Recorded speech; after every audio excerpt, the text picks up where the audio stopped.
ವ್ಯಾಸಾವತಾರಃ ಹರಿರಾತ್ಮ ಭಾಸ್ಕರಃ ಜಯತ್ಯಜೋ ಅಕ್ಷೀಣ ಸುಖಾತ್ಮ ಬಿಂಬಃ ಸ್ವೈಶ್ವರ್ಯಕಾಂತ ಪ್ರತತಃ ಸದೋದಿತಃ ಸ್ವಭಕ್ತ ಸಂತಾಪ ದುರಿಷ್ಟಹಂತ ರಾಮಾವತಾರೋ ಹರಿರೀಶ ಚಂದ್ರಮಃ ಜಯತ್ಯ ಸಂಖ್ಯೂರು ಬಲಾಂಬುಪೂರ ಗುಣೋಚ್ಚರತ್ನ ಕರ ಆತ್ಮ ವೈಭವ ಸದಾ ಸದಾತ್ಮಗ್ನ ನದೀಭಿರಾಪ್ಯ ಕೃಷ್ಣಾವತಾರಃ ಹರಿರೇಕ ಸಾಗರಃ ನಮಸ್ತೆ ಪ್ರಾಣೇಶ ಪ್ರಣತೈಭವಾಯಾವನಿಮಗಾ ನಮಸ್ವಾಮಿನ್ ರಾಮಪ್ರಿಯತಮ ಹನುಮನ್ ಗುರುಗುಣ ನಮಸ್ತುಭ್ಯಂ ಭೀಮಾ ಪ್ರಬಲತಮ ಕೃಷ್ಣೇಷ್ಟ ಭಗವನ್ ನಮ ಶ್ರೀಮನ್ಮಧ್ವಾ ಪ್ರದಿಶ ಸುದೃಶಮ್ನೋ ಜಯ ಜಯ ಬ್ರಹ್ಮಾಂತ ಗುರವ ಸಾಕ್ಷಾತ್ ಇಷ್ಟಂ ದೈವಂ ಶ್ರಿಯಪತಿ ಆಚಾರ್ಯ ಶ್ರೀಮದಾಚಾರ್ಯಾ ಸಂತು ಮೇ ಜನ್ಮ ಜನ್ಮನಿ ನಾರಾಯಣಂ ನಮಸ್ಕೃತ್ಯ ನರಂ ಚೈವ ನರೋತ್ತಮಂ ದೇವೀಂ ಸರಸ್ವತೀಂ ವ್ಯಾಸಂ ತತೋ ಗ್ರಂಥ ಮುದೀರಯೇತ್. ಅದು ಮಹಾತ್ಮರ ಜೊತೆ ನಾವೇನಾದರೂ ಕೂತ್ಕೊಂಡು ಕೆಲವು ನಿಮಿಷಗಳನ್ನ ಕಳೆದು ಬಿಟ್ರೆ ನಮ್ಮ ಜೀವನದಲ್ಲಿ ಒಂದು ಹೊಸದಾಗಿರ್ತಕ್ಕಂಥ ಒಂದು ಮಾರ್ಗದರ್ಶನವನ್ನೇ ಅವರು ಮಾಡ್ತಾರೆ. ಸಾಮಾನ್ಯ ನಾವು ದಿವಸ ಎಲ್ಲ ಏನಂದ್ರೆ ಯಾರು ಹರಟೆ ಹೊಡಿತಾ ಇರ್ತಾರೆ, ಯಾರು ಬಿಸಿ ಬಿಸಿ ಸುದ್ದಿ ಹೇಳ್ತಾ ಇರ್ತಾರೆ, ಅವ್ರ ಜೊತೆನೇ ಕಾಲ ಕಳೀತಾ ಇರ್ತಾರೆ. ಆಗ ಪೇಪರ್ ಓದುವಾಗ್ಲೂ ಬೇಜಾರಾಗುತ್ತೆ, ಏನು ಬಿಸಿ ಸುದ್ದಿ ಇಲ್ಲ, ಬರೀ ಅಷ್ಟೇ ಸಪ್ಪೆ ಸಪ್ಪೆ ಅನ್ಸತ್ತೆ. ಅಂದ್ರೆ ಆಕ್ಸಿಡೆಂಟ್ ಆಗ್ಬೇಕು, ಏನೋ ಆರೋಪಗಳು ಬರಬೇಕು, ಪ್ರತ್ಯಾರೋಪಗಳು ಬರಬೇಕು. ಅದನ್ನ ನೋಡಿದ್ರೆ ಜೊತೆಗೆ ಬಿಸಿ ಕಾಫಿ ಜೊತೆ ಕುಡಿತಾ ಬಿಸಿ ಬಿಸಿ ಸುದ್ದಿ ಓದ್ತಾ ತಲೆ ಬಿಸಿ ಮಾಡ್ಕೋತಾ ಇದ್ರೆ ಏನೋ ಒಂದು ಖುಷಿ ಇದ್ದಾಗೆ ಇಲ್ಲ. ಸಜ್ಜನರು ಇದೆಲ್ಲ ಬಿಟ್ಟು ಹಿಮಾಲಯ ಮೊದಲಾದ ಪರ್ವತಗಳಲ್ಲಿ ಅಥವಾ ಎಲ್ಲೋ ಒಂದ್ ಕಡೆ ಇರತಕ್ಕಂಥವ್ರಾಗ್ತಾರೆ. ಇದ್ದು ಏನಂದ್ರೆ ಆತ್ಮಸಾಕ್ಷಾತ್ಕಾರಕ್ಕಾಗಿ ಪ್ರಯತ್ನ ಪಡ್ತಾ ಇರ್ತಾರೆ. ಅಂಥವ್ರ ಜೊತೆ 5-10 ನಿಮಿಷ ಕಳೆದು ಬಿಟ್ರೆ ಜೀವನದಲ್ಲಿ ದೊಡ್ಡ ಮಾರ್ಗದರ್ಶನ ಬಂದ್ಬಿಡುತ್ತೆ. ನಾವು ನೋಡ್ತಾ ಇದ್ರೆ ಏನಂದ್ರೆ ಶಿವಾನಂದ ಮೊದಲಾಗಿರ್ತಕ್ಕಂಥ ಯೋಗಿಗಳೆಲ್ಲ ಏನಿದ್ದಾರೆ, ಹರಿದ್ವಾರದಲ್ಲಿ ಎಂಥ ದೊಡ್ಡ ಆಶ್ರಮ ಕಟ್ಟಿ ಉಪನಿಷತ್ತು ಮೊದಲಾದವುಗಳ ಬಗ್ಗೆ ಎಲ್ಲ ಹೇಳ್ತಾ ಮಾಡ್ತಾ ಇರ್ತಾರಂದ್ರೆ ಯಾವುದೋ ಒಂದು ತತ್ವ ನಂಬ್ಕೊಂಡ್ಬಿಟ್ಟಿರ್ತಾರೆ. ಅದಕ್ಕಾಗಿ ಇಡೀ ಜೀವನವನ್ನ ಸಮರ್ಪಣೆ ಮಾಡ್ಕೊಂಡು ಬರ್ತಾ ಇರ್ತಕ್ಕಂಥವ್ರಾಗ್ತಾರೆ. ಅವ್ರಿಗೆ ನಿಜವಾಗಿ ಅನುಯಾಯಿಗಳು ಅಂತ ಬದುಕಿದ್ದಾಗಿರಲ್ಲ. ಹೋದ್ಮೇಲೆ ಯಾರೋ ಆಶ್ರಮ ನೋಡ್ಕೊಳ್ಳಕ್ಕೆ ಅಂತ ಬಂದು ಎಷ್ಟು ದೊಡ್ಡ ದೊಡ್ಡ ಕೆಲಸ ಆಗಿದೆ ಅಂತ ನೋಡಿ ಅದನ್ನ ಮೆಚ್ಕೊಳ್ತಾ ಇರ್ತಾರೆ. ಯಾಕೆ ಈ ಮಾತು ಬರ್ತಾ ಇದೆ ಅಂದ್ರೆ ಮಾರ್ಕಂಡೇಯ ಪುರಾಣದಲ್ಲಿ ತಿಳಿಸಿ ಹೇಳ್ತಕ್ಕಂಥವ್ರಾಗಿದ್ದಾರೆ. ಏನಂದ್ರೆ ಎಲ್ಲವೂ ಕೂಡ ನಾವು ಮಮತೆಯನ್ನ ಇಟ್ಕೊಂಡಾಗ ಮಾತ್ರ ದುಃಖ ಆಗತ್ತೆ. ಮಮತೆ ಬಿಟ್ಟು ಬಿಟ್ರೆ ದುಃಖ ಇಲ್ಲ. ಮನೆಯಲ್ಲಿ ಯಾವುದೋ ಒಂದು ಬೆಕ್ಕಿರ್ತಕ್ಕಂಥದ್ದಾಗಿದೆ. ಆ ಬೆಕ್ಕು ನಾವು ಸಾಕಿದ ಕೋಳಿ ತಿಂದ್ರೆ ದುಃಖ ಆಗುತ್ತೆ, ಅದೇ ಇಲಿ ತಿನ್ನತ್ತೆ. ಏನಾದ್ರೂ ದುಃಖ ಆಗುತ್ತಾ? ಇನ್ನೊಂದೆರಡು ಇಲಿ ತಿನ್ಬೇಕಾಗಿತ್ತು ಅಂತಂದು ಅಲ್ವಾ? ದುಃಖ ಇಲ್ಲ. ಯಾಕೆ? ಇಲಿವೇ ಮಮತೆ ಇಲ್ಲ ಅಲ್ವಾ?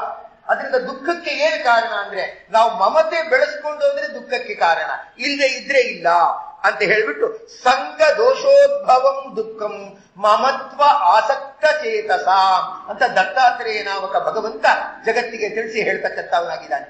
ಈಗ ನಮಗ್ ಬೇಕಾದವ್ರು ಯಾರೊಬ್ರು ಜಾರದ್ರು ಅಂತ ಇಟ್ಕೊಳ್ಳಿ, ಯಾಕ್ರಿ ಹೀಗಾಯ್ತು, ಅಲ್ಲರಿ ಎಷ್ಟು ಹುಷಾರಾಗಿ ನಡೀತಾ ಇದ್ರಲ್ರಿ, ಯಾಕ್ರಿ ಹೀಗಾಯ್ತು, ನಿಮ್ ಟೈಮೇ ಸರಿ ಇಲ್ಲ ಅಂತ ಕಾಣುತ್ತೆ ಅಂತ ಭಾರಿ ಪ್ರತಿಕ್ರಿಯೆ ವ್ಯಕ್ತಪಡಿಸ್ತಾರೆ. ಇನ್ಯಾರೋ ಜಾರು ಬಿದ್ದಿರಂತೆ ಅಂತ ಹೇಳ್ತಾರೆ. ಯಾರು ಪರಿಚಯ ಇಲ್ಲ, ಯಾರೋ ಜಾರು ಬಿದ್ದಿರಂತೆ ಅಂತ ಹೇಳ್ತಾರೆ. ತಕ್ಷಣ ನಿಮ್ ಬಾಯಿಲ್ ಬರುತ್ತೆ, ಅದಕ್ಕೆ ಎಚ್ಚರವಾಗಿ ನೋಡ್ಕೊಂಡು ಹೋಗ್ಬೇಕು ಅಂತಂತಾರೆ.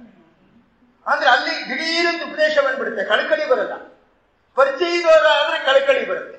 ಯಾಕೆ? ಇದಕ್ಕೆ ಕಾರಣ ಮಮತೆ.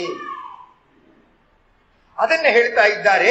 ಏನಂದ್ರೆ ಸಂಘ ದೋಷೋದ್ಭವಂ ದುಃಖಂ ಮಮತ್ವ ಆಸಕ್ತ ಚೇತಸಾಂ ಅಂತ ಹೇಳಿ ಅದನ್ನ ತಿಳಿಸ್ತಾ ಇದ್ದಾರೆ.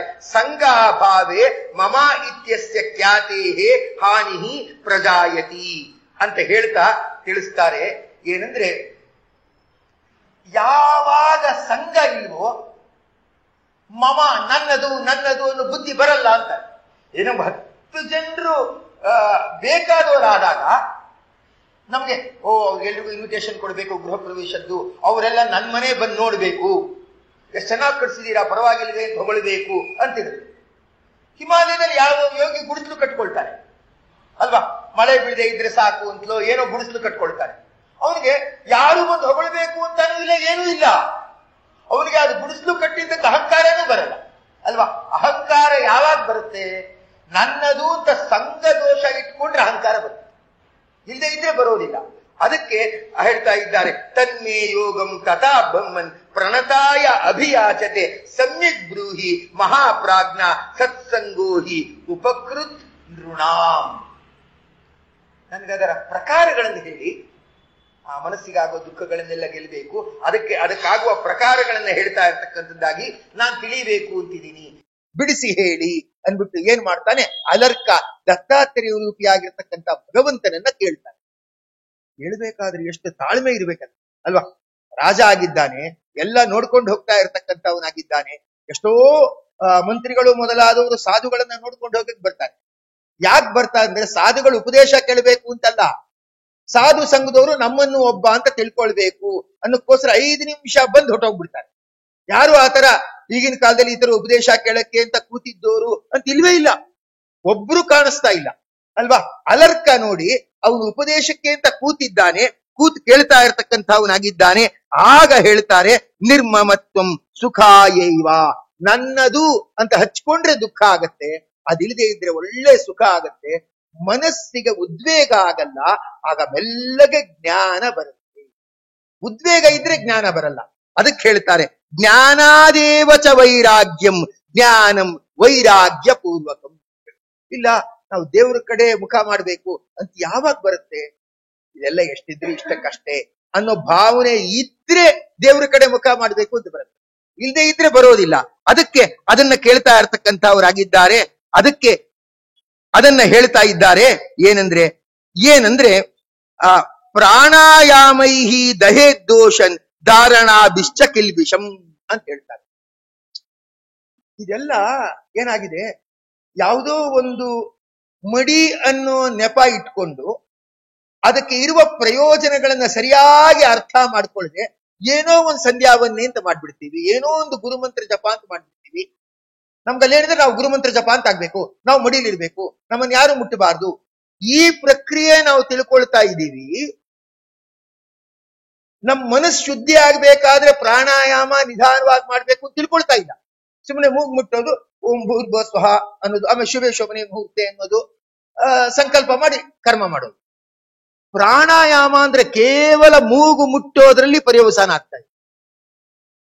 ಅದೇ ಒಂದು ದೊಡ್ಡದು ಪ್ರಾಣ ಆಯಾಮ, ಪ್ರಾಣ ಶಕ್ತಿಗೆ ಹೊಸದೊಂದು ತಿರುವು ಅಂತ. ಹೊಸದೊಂದು ತಿರುವು ಅಂದ್ರೇನು? ನಿಧಾನಕ್ಕೆ ಪ್ರಾಣಾಯಾಮವನ್ನ ಮಾಡಬೇಕು. ಯಾವನಿಗೆ ಆಯಸ್ಸಿರುತ್ತೋ ಅವನೇ ತಾನೇ ಸತ್ಕರ್ಮ ಮಾಡಕ್ಕಾಗಲ್ಲ. ಆಯಸ್ಸೇ ನೆಟ್ಗಿಲ್ದೆ ಇದ್ದವನು ಸತ್ಕರ್ಮ ಏನ್ ಮಾಡ್ತಾನೆ? ಈಗ ಯಾವನೋ ಒಬ್ಬನ್ ಕನ್ಸಿದೆ, ಏನಂದ್ರೆ ನಾನು ದೊಡ್ಡ ಹೋಮ ಮಾಡ್ಬೇಕು ಅಂತ ಅನ್ಕೊಂಡಿದ್ದಾನೆ. ನೋಡಿದ್ರೆ ಎಲ್ಲ ಸಂಪತ್ ಎಲ್ಲ ಇದೆ, ಆಯಸ್ಸೇ ಇಲ್ಲ. ಏನ್ ಮಾಡ್ತಾನೆ? ಸಂಕಲ್ಪ ಮುಖ್ಯನ ಆಯಸ್ ಮುಖ್ಯನ? ಆಯಸ್ ಮುಖ್ಯ. ಅದಕ್ಕೆಲ್ಲಾ ಕಡೆನೂ ಮೊದ್ಲು ಪ್ರಾಣಾಯಾಮ, ಆಮೇಲೆ ಸಂಕಲ್ಪ. ಯಾಕೆಂದ್ರೆ ಅವನ ಆಯಸ್ಸೇ ಗಟ್ಟಿ ಇರದೇ ಇದ್ರೆ, ಅವನ ಶಕ್ತಿನೇ ಗಟ್ಟಿ ಇಲ್ಲದೆ ಇದ್ರೆ ಇನ್ನು ಅವನ್ ಏನ್ ಸತ್ಕರ್ಮವನ್ನ ಮಾಡ್ತೀನಿ ಸಂಕಲ್ಪ ಮಾಡಕ್ಕಾಗತ್ತೆ? ಅದಕ್ಕೆ ಪ್ರಾಣಾಯಾಮವನ್ನ ಏನಂದ್ರೆ ಸರಿಯಾಗಿ ಮಾಡ್ತಾ ಇರ್ತಕ್ಕಂಥದ್ದಾಗಬೇಕು ಅಂತ ಹೇಳಿ ಅದನ್ನ ತಿಳಿಸ್ತಾ ಇದ್ದಾರೆ. ವಿಜ್ಞಾನಿಗಳು ಇದ್ರ ಬಗ್ಗೆ ತುಂಬಾ ಸಂಶೋಧನೆ ಮಾಡಿದ್ದಾರೆ. ತುಂಬಾ ಸಂಶೋಧನೆ ಮಾಡಿ ಹೇಳ್ತಾ ಇರ್ತಕ್ಕಂಥವ್ರಾಗ್ತಾರೆ. ಆಮೆ 300 ವರ್ಷ ಬದುಕುತ್ತೆ. ಅದರ ಜೀವನ ವಿಧಾನವನ್ನು ಕಂಡುಹಿಡಿದ್ದಾರೆ ವಿಜ್ಞಾನಿಗಳು. ಋಷಿಗಳು ಅವರ ರೀತಿಯಲ್ಲಿ ಕಂಡುಹಿಡಿದ್ದಾರೆ, ವಿಜ್ಞಾನಿಗಳು ಇವ್ರ ರೀತಿಯಲ್ಲಿ ಕಂಡುಹಿಡಿದ್ದಾರೆ. ಏನ್ ಹೇಳ್ತಾರಂದ್ರೆ 300 ವರ್ಷ ಆಮೆ ಬದುಕುತ್ತೆ. ಯಾಕೆ 300 ವರ್ಷ ಬದುಕತ್ತೆ? ಮನುಷ್ಯ ಮಾತ್ರ ಯಾಕೆ 100 ವರ್ಷ ಬದುಕ್ತಾನೆ ಅಂದ್ರೆ ಅವ್ರು ಹೇಳ್ತಾರೆ, ಮನುಷ್ಯ ಆಮೆಗಿಂತ 3 ಪಟ್ಟು ಜಾಸ್ತಿ ಉಸಿರಾಡ್ತಾನೆ. ಅಂದ್ರೆ 10 ನಿಮಿಷಕ್ಕದು 10 ಸತಿ ಉಸಿರಾಡಿದ್ರೆ ಆ ಮನುಷ್ಯ 30 ಸತಿ ಉಸಿರಾಡುತ್ತೆ. ಉಸಿರು ಅದು ಆಯಸ್ಸು ಅನ್ನೋದು ಯಾತ್ರಿಂದ ತೀರ್ಮಾನ ಆಗತ್ತೆ? ಅವು ಇಷ್ಟು ಉಸಿರು ತಗೋಬೇಕು ಅಂತಿದೆ. 1,50,00,000 ಉಸಿರು ಅಂತೇನೋ ಇದೆ. ಅದನ್ನ ಬೇಗ ತಗೊಂಡ್ರೆ ಬೇಗ ಸಾಯ್ತಾನೆ, ನಿಧಾನಕ್ಕೆ ತಗೊಂಡ್ರೆ ನಿಧಾನಕ್ಕೆ ಸಾಯ್ತಾನೆ. ಇಷ್ಟು ವರ್ಷ ಅಂತ ವರ್ಷಗಟ್ಲೆ ಅಂತಿಲ್ಲ. ಈಗ ಯಾವ್ದೋ ಟೈರ್ ಇರುತ್ತೆ, ಅವ್ರು ಹೇಳ್ತಾರೆ ನೋಡಿ ಎಷ್ಟು ಇಯರ್ ಗ್ಯಾರಂಟಿ ಇದ್ರೆ 2 ವರ್ಷ ಗ್ಯಾರಂಟಿ ಅಂತ. ಆಮೇಲೆ ಹೇಳ್ತಾರೆ 2 ವರ್ಷ ಗ್ಯಾರಂಟಿ ಇದ್ರೆ ನಾವು 15,000 ಕಿಲೋಮೀಟರ್ ಅಂತ ಅನ್ಕೊಂಡಿದ್ವಿ, ನೀವು ದಿವಸ ಎಲ್ಲ ಓಡಿಸ್ತಾ ಇದ್ಬಿಟ್ಟು 1 ವಾರದಲ್ಲೇ 15,000 ಕಿಲೋಮೀಟರ್ ಆಗ್ಬಿಟ್ರೆ ಆಗ ಏನಾಗುತ್ತೆ, ಆ ಟೈರ್ ಸೌದೋಗುತ್ತೆ. ಹಾಗಾದ್ರೆ 2 ವರ್ಷ ಗ್ಯಾರಂಟಿ ಅಂತ ಹೇಗೆ? ಮಾಮೂಲಿಯಾಗಿ ಯೂಸ್ ಮಾಡ್ತಾ ಇದ್ರೆ 2 ವರ್ಷ ಗ್ಯಾರಂಟಿ, ಸತತವಾಗಿ ಯೂಸ್ ಮಾಡ್ತಾ ಇದ್ರೆ 6 ತಿಂಗಳಲ್ಲಿ ಆ ಟೈರ್ ಹಾಳಾಗುತ್ತೆ. ಹಾಗೆ ಬೇಗ ಬೇಗ ಉಸಿರಾಡ್ತಾ ಇದ್ರೆ ಮನುಷ್ಯನ ಜೀವಿತಾವಧಿ ಬೇಗ ಹೊರಟೋಗುತ್ತೆ. ನಿಧಾನಕ್ಕೆ ಉಸಿರಾಡ್ತಾ ಇದ್ರೆ ಏನಾಗುತ್ತೆ, ಮನುಷ್ಯನ ಜೀವಿತದ ಅವಧಿ ಅದು ನಿಧಾನಕ್ಕಿರುತ್ತೆ. ಯಾವಾಗ ವೇಗವಾಗಿ ಉಸಿರಾಡ್ತಾನೆ, ಟೆನ್ಷನ್ ಆದಾಗ ತುಂಬಾ ಉಸಿರಾಡ್ತಾನೆ. ಯಾರೋ ಕೆಲವರು ಹೇಳ್ತಾ ಇದ್ರು ಏನಂದ್ರೆ, ಇಲ್ಲಿ ಟ್ರಾಫಿಕ್ ಜಾಮ ಸಿಕ್ಕಾಕೊಂಡ್ಬಿಡ್ತೀನಿ, ಆ ಫ್ಲೈಟ್ ತಪ್ಪೋದ ಹಾಗೆ ಲೆಕ್ಕ, ನಮ್ಮ 5 ಜನರದ್ದು ಫ್ಲೈಟ್ ದುಡ್ಡು ವೇಸ್ಟ್ ಆದಾಗೆ ಲೆಕ್ಕ ಅಂತ ಡ್ರೈವರ್ ಹೇಳ್ದ. ಏನ್ ಗುಣಕೊಂಡ್ರು ಇಷ್ಟೇ, ನಿಮ್ಗಿರೋದು 2 ದಾರಿ. ಏರ್ಪೋರ್ಟ್ ಹೋಗ್ಬಿಟ್ಟು ವಿಮಾನ ಮಿಸ್ ಆಗಿದೆ ಅಂತ ತಿಳ್ಕೊಂಡು ಇದೇ ಗಾಡಿ ವಾಪಸ್ ಬರೋದು ಒಂದ್ ದಾರಿ, ಇಲ್ಲ ಇಲ್ಲೇ ಇಳ್ಕೊಂಡು ಆಟೋ ಮಾಡ್ಕೊಂಡು ಮನೆಗೆ ಹೋಗೋದು ಇನ್ನೊಂದ್ ದಾರಿ. ಇದ್ ಬಿಟ್ಟು ನೀವೇನ್ ಟೆನ್ಷನ್ ಮಾಡ್ಕೊಂಡ್ರು ಈಗ ಸೇರಕ್ಕಾಗಲ್ಲ, ಅವ್ರ ದುಡ್ಡು ವೇಸ್ಟ್ ಆಗೋಗುತ್ತಲ್ಲ, ಅಯ್ಯೋ ಹೀಗಾಗೋಯ್ತಲ್ಲ ಅಂತ ಯೋಚನೆ ಮಾಡ್ತಾರೆ. ಯೋಚನೆ ಜಾಸ್ತಿ ಆದಾಗ ಎದೆ ಬಡಿತ ಜಾಸ್ತಿ ಆಗುತ್ತೆ, ಆಗ ಆಯಸ್ ಕಮ್ಮಿ ಆಗುತ್ತೆ. ಅದಕ್ಕೆ ಅವ್ರು ಎಷ್ಟು ವಿಜ್ಞಾನಿಗಳು ಎಲ್ಲ ಅದನ್ನ ಸಂಶೋಧನೆ ಮಾಡಿದ್ದಾರೆ ಅಂದ್ರೆ, ಹಳ್ಳಿಲಿರೋ ಜನ ಜಾಸ್ತಿ ವರ್ಷ ಬದುಕ್ತಾರೆ, ಸಿಟಿಲಿರೋ ಜನ ಜಾಸ್ತಿ ವರ್ಷ ಬದುಕ್ತಾರೆ. ಆಸ್ಪತ್ರೆಗೆ ಅಡ್ಮಿಟ್ ಆಗ್ಬಿಟ್ಟು ಒಂದು ಆಪರೇಷನ್ ಮಾಡ್ಕೊಂಡು ಏನ್ ಮಾಡ್ತಾರೆ, ಆಮೇಲೆ ಸ್ವಲ್ಪ ಹತ್ತತ್ರ ಬದುಕ್ತಾರೆ. ಹಳ್ಳಿ ಜನಕ್ಕೆ ಉದ್ವೇಗಕ್ಕೆ ಕಾರಣನೇ ಇಲ್ಲ. ಉದ್ವೇಗಕ್ಕೆ ಕಾರಣ ಇಲ್ಲದೆ ಇದ್ದಾಗ ಸಹಜವಾಗಿ ಏನಂದ್ರೆ 80 ವರ್ಷ, 90 ವರ್ಷ, 112 ವರ್ಷ ಹೀಗೆ ಬದುಕ್ತಾರೆ. ಇನ್ನೂ ಸ್ವಲ್ಪ ನೀವು ನೋಡ್ಬಿಟ್ರೆ, ಹಿಮಾಲಯದ ಯೋಗಿಗಳನ್ನು ನೋಡ್ಬಿಟ್ರೆ 150 ವರ್ಷ, 160 ವರ್ಷ ಹೀಗೆ ಬದುಕಿದ್ದಾರೆ. ಆ ತರ ಬದುಕದವ್ರದೊಂದು ದೊಡ್ಡ ಲಿಸ್ಟೇ ಇದೆ. 160 ವರ್ಷ ಬದುಕಿದ ಯೋಗಿಗಳು ಅಂತಿರೋ ದೊಡ್ಡ ಲಿಸ್ಟೇ ಇದೆ. ಯಾಕೆ ಹಾಗೆ ಅಂದ್ರೆ, ಉಸಿರಾಟ ಜಾಸ್ತಿ ಆದ್ರೆ ಮನುಷ್ಯ ಆಯಸ್ಸನ್ನ ಕಳ್ಕೊಳ್ತಾನೆ. ಉಸಿರಾಟ ನಿಧಾನ ಆದ್ರೆ ಏನಾಗ್ತಾನೆ, ಅವನು ಜಾಸ್ತಿ ವರ್ಷ ಅವನು ಬದುಕ್ತಾನೆ, ಉದ್ವೇಗವಿಲ್ಲದೆ ಬದುಕ್ತಾನೆ. ಆದ್ರಿಂದ ಆಮೇಲೆ ನಿಧಾನಕ್ಕೆ ಉಸಿರಾಡುತ್ತೆ, ಅದಕ್ಕೆ ಅದು 300 ವರ್ಷ ಬದುಕುತ್ತೆ. ಮನುಷ್ಯ ಫಾಸ್ಟ್ ಆಗಿ ಉಸಿರಾಡ್ತಾನೆ, ಅದಕ್ಕೆ ಅವನು 100 ವರ್ಷ ಬದುಕ್ತಾನೆ ಅಂತ ಹೇಳಿದ್ದಾರೆ. ಹೇಳ್ಬಿಟ್ಟು ಸುಮ್ನೆ ಎಲ್ಲೋ ಒಂದ್ ಕಡೆ ಇನ್ಶೂರೆನ್ಸ್ ಆಫೀಸ್ ಇತ್ತು, ಇನ್ಶೂರೆನ್ಸ್ ಆಫೀಸಲ್ಲಿ ಎದುರುಗಡೆ ಒಂದು ಬೋರ್ಡ್ ಹಾಕಿ, ದೊಡ್ಡ ಕಟ್ಔಟ್ ತರ ಹಾಕಿ. ನಂಗೆ ನೋಡ್ಬಿಟ್ಟು ಆಶ್ಚರ್ಯ ಆಯ್ತು, ಏನ್ ಹಾಕಿದ್ದಾರೆ ಅಲ್ಲಿ ಅಂದ್ರೆ, ಅವರು ಕಸ್ಟಮರ್ ಗಳನ್ನ ಅಟ್ರಾಕ್ಟ್ ಮಾಡಕ್ ಹಾಕಿದ್ದಾರೆ. What is the ideal age of heart attack? ಅಲ್ಲ, ಐಡಿಯಲ್ ಏಜ್ ಆಫ್ ಮ್ಯಾರೇಜ್ ಅಂದ್ರೆ ಅರ್ಥ ಇದೆ ಅಲ್ವಾ? ಮದುವೆಗೆ ಸೂಕ್ತ ವಯಸ್ಸು ಅಂದ್ರೆ ಯಾವುದು ಅಂತಂದ್ರೆ ಅರ್ಥ ಇದೆ. ಹಾರ್ಟ್ ಅಟ್ಯಾಕ್ಗೆ ಸೂಕ್ತ ವಯಸ್ಸು ಅಂದ್ರೆ ಯಾವುದು ಅಂತ ಹೊರಗಡೆ ಕಟ್ಔಟ್ ಅಲ್ಲಿ ಹಾಕಿದ್ದಾರೆ. ಅಲ್ಲಿ ಒಳಗಡೆ ಅವ್ರನ್ನ ಹೋಗ್ಬಿಟ್ಟು, ಹೊರಗಡೆ ಹಾಕೋದು ಹಾಕಿದ್ದೀರಾ, ಹಾರ್ಟ್ ಅಟ್ಯಾಕ್ಗೆ ಸೂಕ್ತವಾದ ವಯಸ್ಸು ಅಂದ್ರೆ ಏನು ಅಂತ ಕೇಳಿದ್ರೆ, ಈ ಟೆನ್ಷನ್ ಯುಗದಲ್ಲಿ 28ನೇ ವರ್ಷಕ್ಕೂ ಹಾರ್ಟ್ ಅಟ್ಯಾಕ್ ಆಗ್ಬೋದು, ನಿಮ್ಗೆ ಎಷ್ಟು ವಯಸ್ಸು ಅಂತ ಅವ್ರನ್ನ ಕೇಳಿದ್ರೆ, ಅಲ್ಲಿ ಇರ್ತಾರಲ್ಲ ಸುಮ್ನೆ ಅವ್ರನ್ನ ಕೇಳಿದ್ರೆ, ಅದೆಲ್ಲ ಕೇಳ್ಬಿಡಿ ಸರ್, ಅದಕ್ಕೆ ನೆನೆಸ್ಕೊಂಡ್ರೆ ಗಾಬರಿ ಆಗುತ್ತೆ. ನಾವು ಜನರಿಗೆ ಹೇಳ್ತೀವಿ ಅಷ್ಟೇನೆ, ಈ ತರ ಆಗ್ಬೋದು ಅಂತ ಹೇಳ್ತೀವಿ, ಅದಕ್ಕೆ ಬೇಗ ಇನ್ಶೂರೆನ್ಸ್ ಮಾಡಿಸಿ ಅಂತ ಹೇಳ್ತೀವಿ ಅಂದ್ರೆ ಅವ್ರು ಏನಂದ್ರೆ ಇನ್ನೂ ಬೇಗ ಬೇಗ ಉಸಿರಾಡ್ತಿರ್ಲಿ, ಅದರಿಂದ ಇದಾಗ್ಲಿ, ನಮಗ್ ಕಸ್ಟಮರ್ ಸಿಗಲಿ ಅಂತ ಇನ್ಶೂರೆನ್ಸ್ ನೋಡಿ ಯೋಚನೆ ಅಷ್ಟೇ. ಇಲ್ಲಿ ಏನ್ ಹೇಳ್ತಾರಂದ್ರೆ, ಯಾರು ಪ್ರಾಣಾಯಾಮವನ್ನ ಸರಿಯಾಗಿ ಮಾಡ್ತಾರೋ ಅವ್ರೇನ್ ಮಾಡ್ತಾರಂದ್ರೆ ಹೆಚ್ಚು ವರ್ಷ ಬದುಕ್ತಾರೆ. ಹೆಚ್ಚು ವರ್ಷ ಬದುಕಿದ್ರೆ, ದೃಢವಾಗಿ ಬದುಕಿದ್ರೆ, ತಾನು ತಿಳ್ಕೊಂಡ ಧರ್ಮಗಳನ್ನೆಲ್ಲ ಅನುಷ್ಠಾನ ಮಾಡ್ಬಿಟ್ಟು ಏನ್ ಮಾಡ್ಬೋದು ಅಂದ್ರೆ ಉಳಿದವರಿಗೆ ಮಾರ್ಗದರ್ಶಕನಾಗಿರ್ಬೋದು. ಇಲ್ದೇ ಇದ್ರೆ ಹಾಸಿಗೆ ಹಿಡ್ಕೊಂಡು ಎಲ್ರ ಕೈಲೂ ಅಯ್ಯೋ ಪಾಪ ಅನ್ನಿಸ್ಕೊಂಡು ದೀನನಾಗಿ ಬದುಕಬೇಕಾಗತ್ತೆ. ಪ್ರಾಣ ಶಕ್ತಿ ಗಟ್ಟಿ ಇರ್ಬೇಕಾ, ವ್ಯಾಯಾಮ ಮಾಡ್ಬೇಕು, ತುಂಬಾ ಹೊತ್ತು ಬೇಡ. ಸಂಧ್ಯಾ ವಂದನೆ ಮಧ್ಯದಲ್ಲಿ 2 ನಿಮಿಷದ ಪ್ರಾಣಾಯಾಮ, ಸ್ಟ್ರಿಕ್ಟ್ ಆಗಿ 2 ನಿಮಿಷದ ಪ್ರಾಣಾಯಾಮ ಮಾಡಿ, ಅದನ್ನು ಹೇಳ್ತಾ ಇದ್ದಾರೆ. ಹೇಳಿ ತಿಳಿಸ್ತಾರೆ ಏನಂದ್ರೆ, ಯಾರು ಪ್ರಾಣಾಯಾಮೈಹಿ ದಹೇದ್ದೋಷಾನ್, ಪ್ರಾಣಾಯಾಮವನ್ನ ಮಾಡ್ತಾ ಇರುವುದರಿಂದ ಮನಸ್ಸಿನಲ್ಲಿ ರಾಗದ್ವೇಷಗಳು ಬರಲ್ಲ. ಈಗ ಯಾರೋ ಎದುರುಗಡೆ ಬಿಸಿ ಕಾಫಿ ಇಟ್ಟಿದ್ದಾರೆ ಅಂತ ಇಟ್ಕೊಳ್ಳಿ, ನೀವು ಪ್ರಾಣಾಯಾಮ ಮಾಡ್ತಾ ಇದ್ದೀರಾ ಅಂತ ಇಟ್ಕೊಳ್ಳಿ. ಪ್ರಾಣಾಯಾಮ ಮಾಡ್ತಾ ಇದ್ದೀರಾ ಅಂದ್ರೆ ಒಂದು 4 ನಿಮಿಷ ಬೇಕಾ?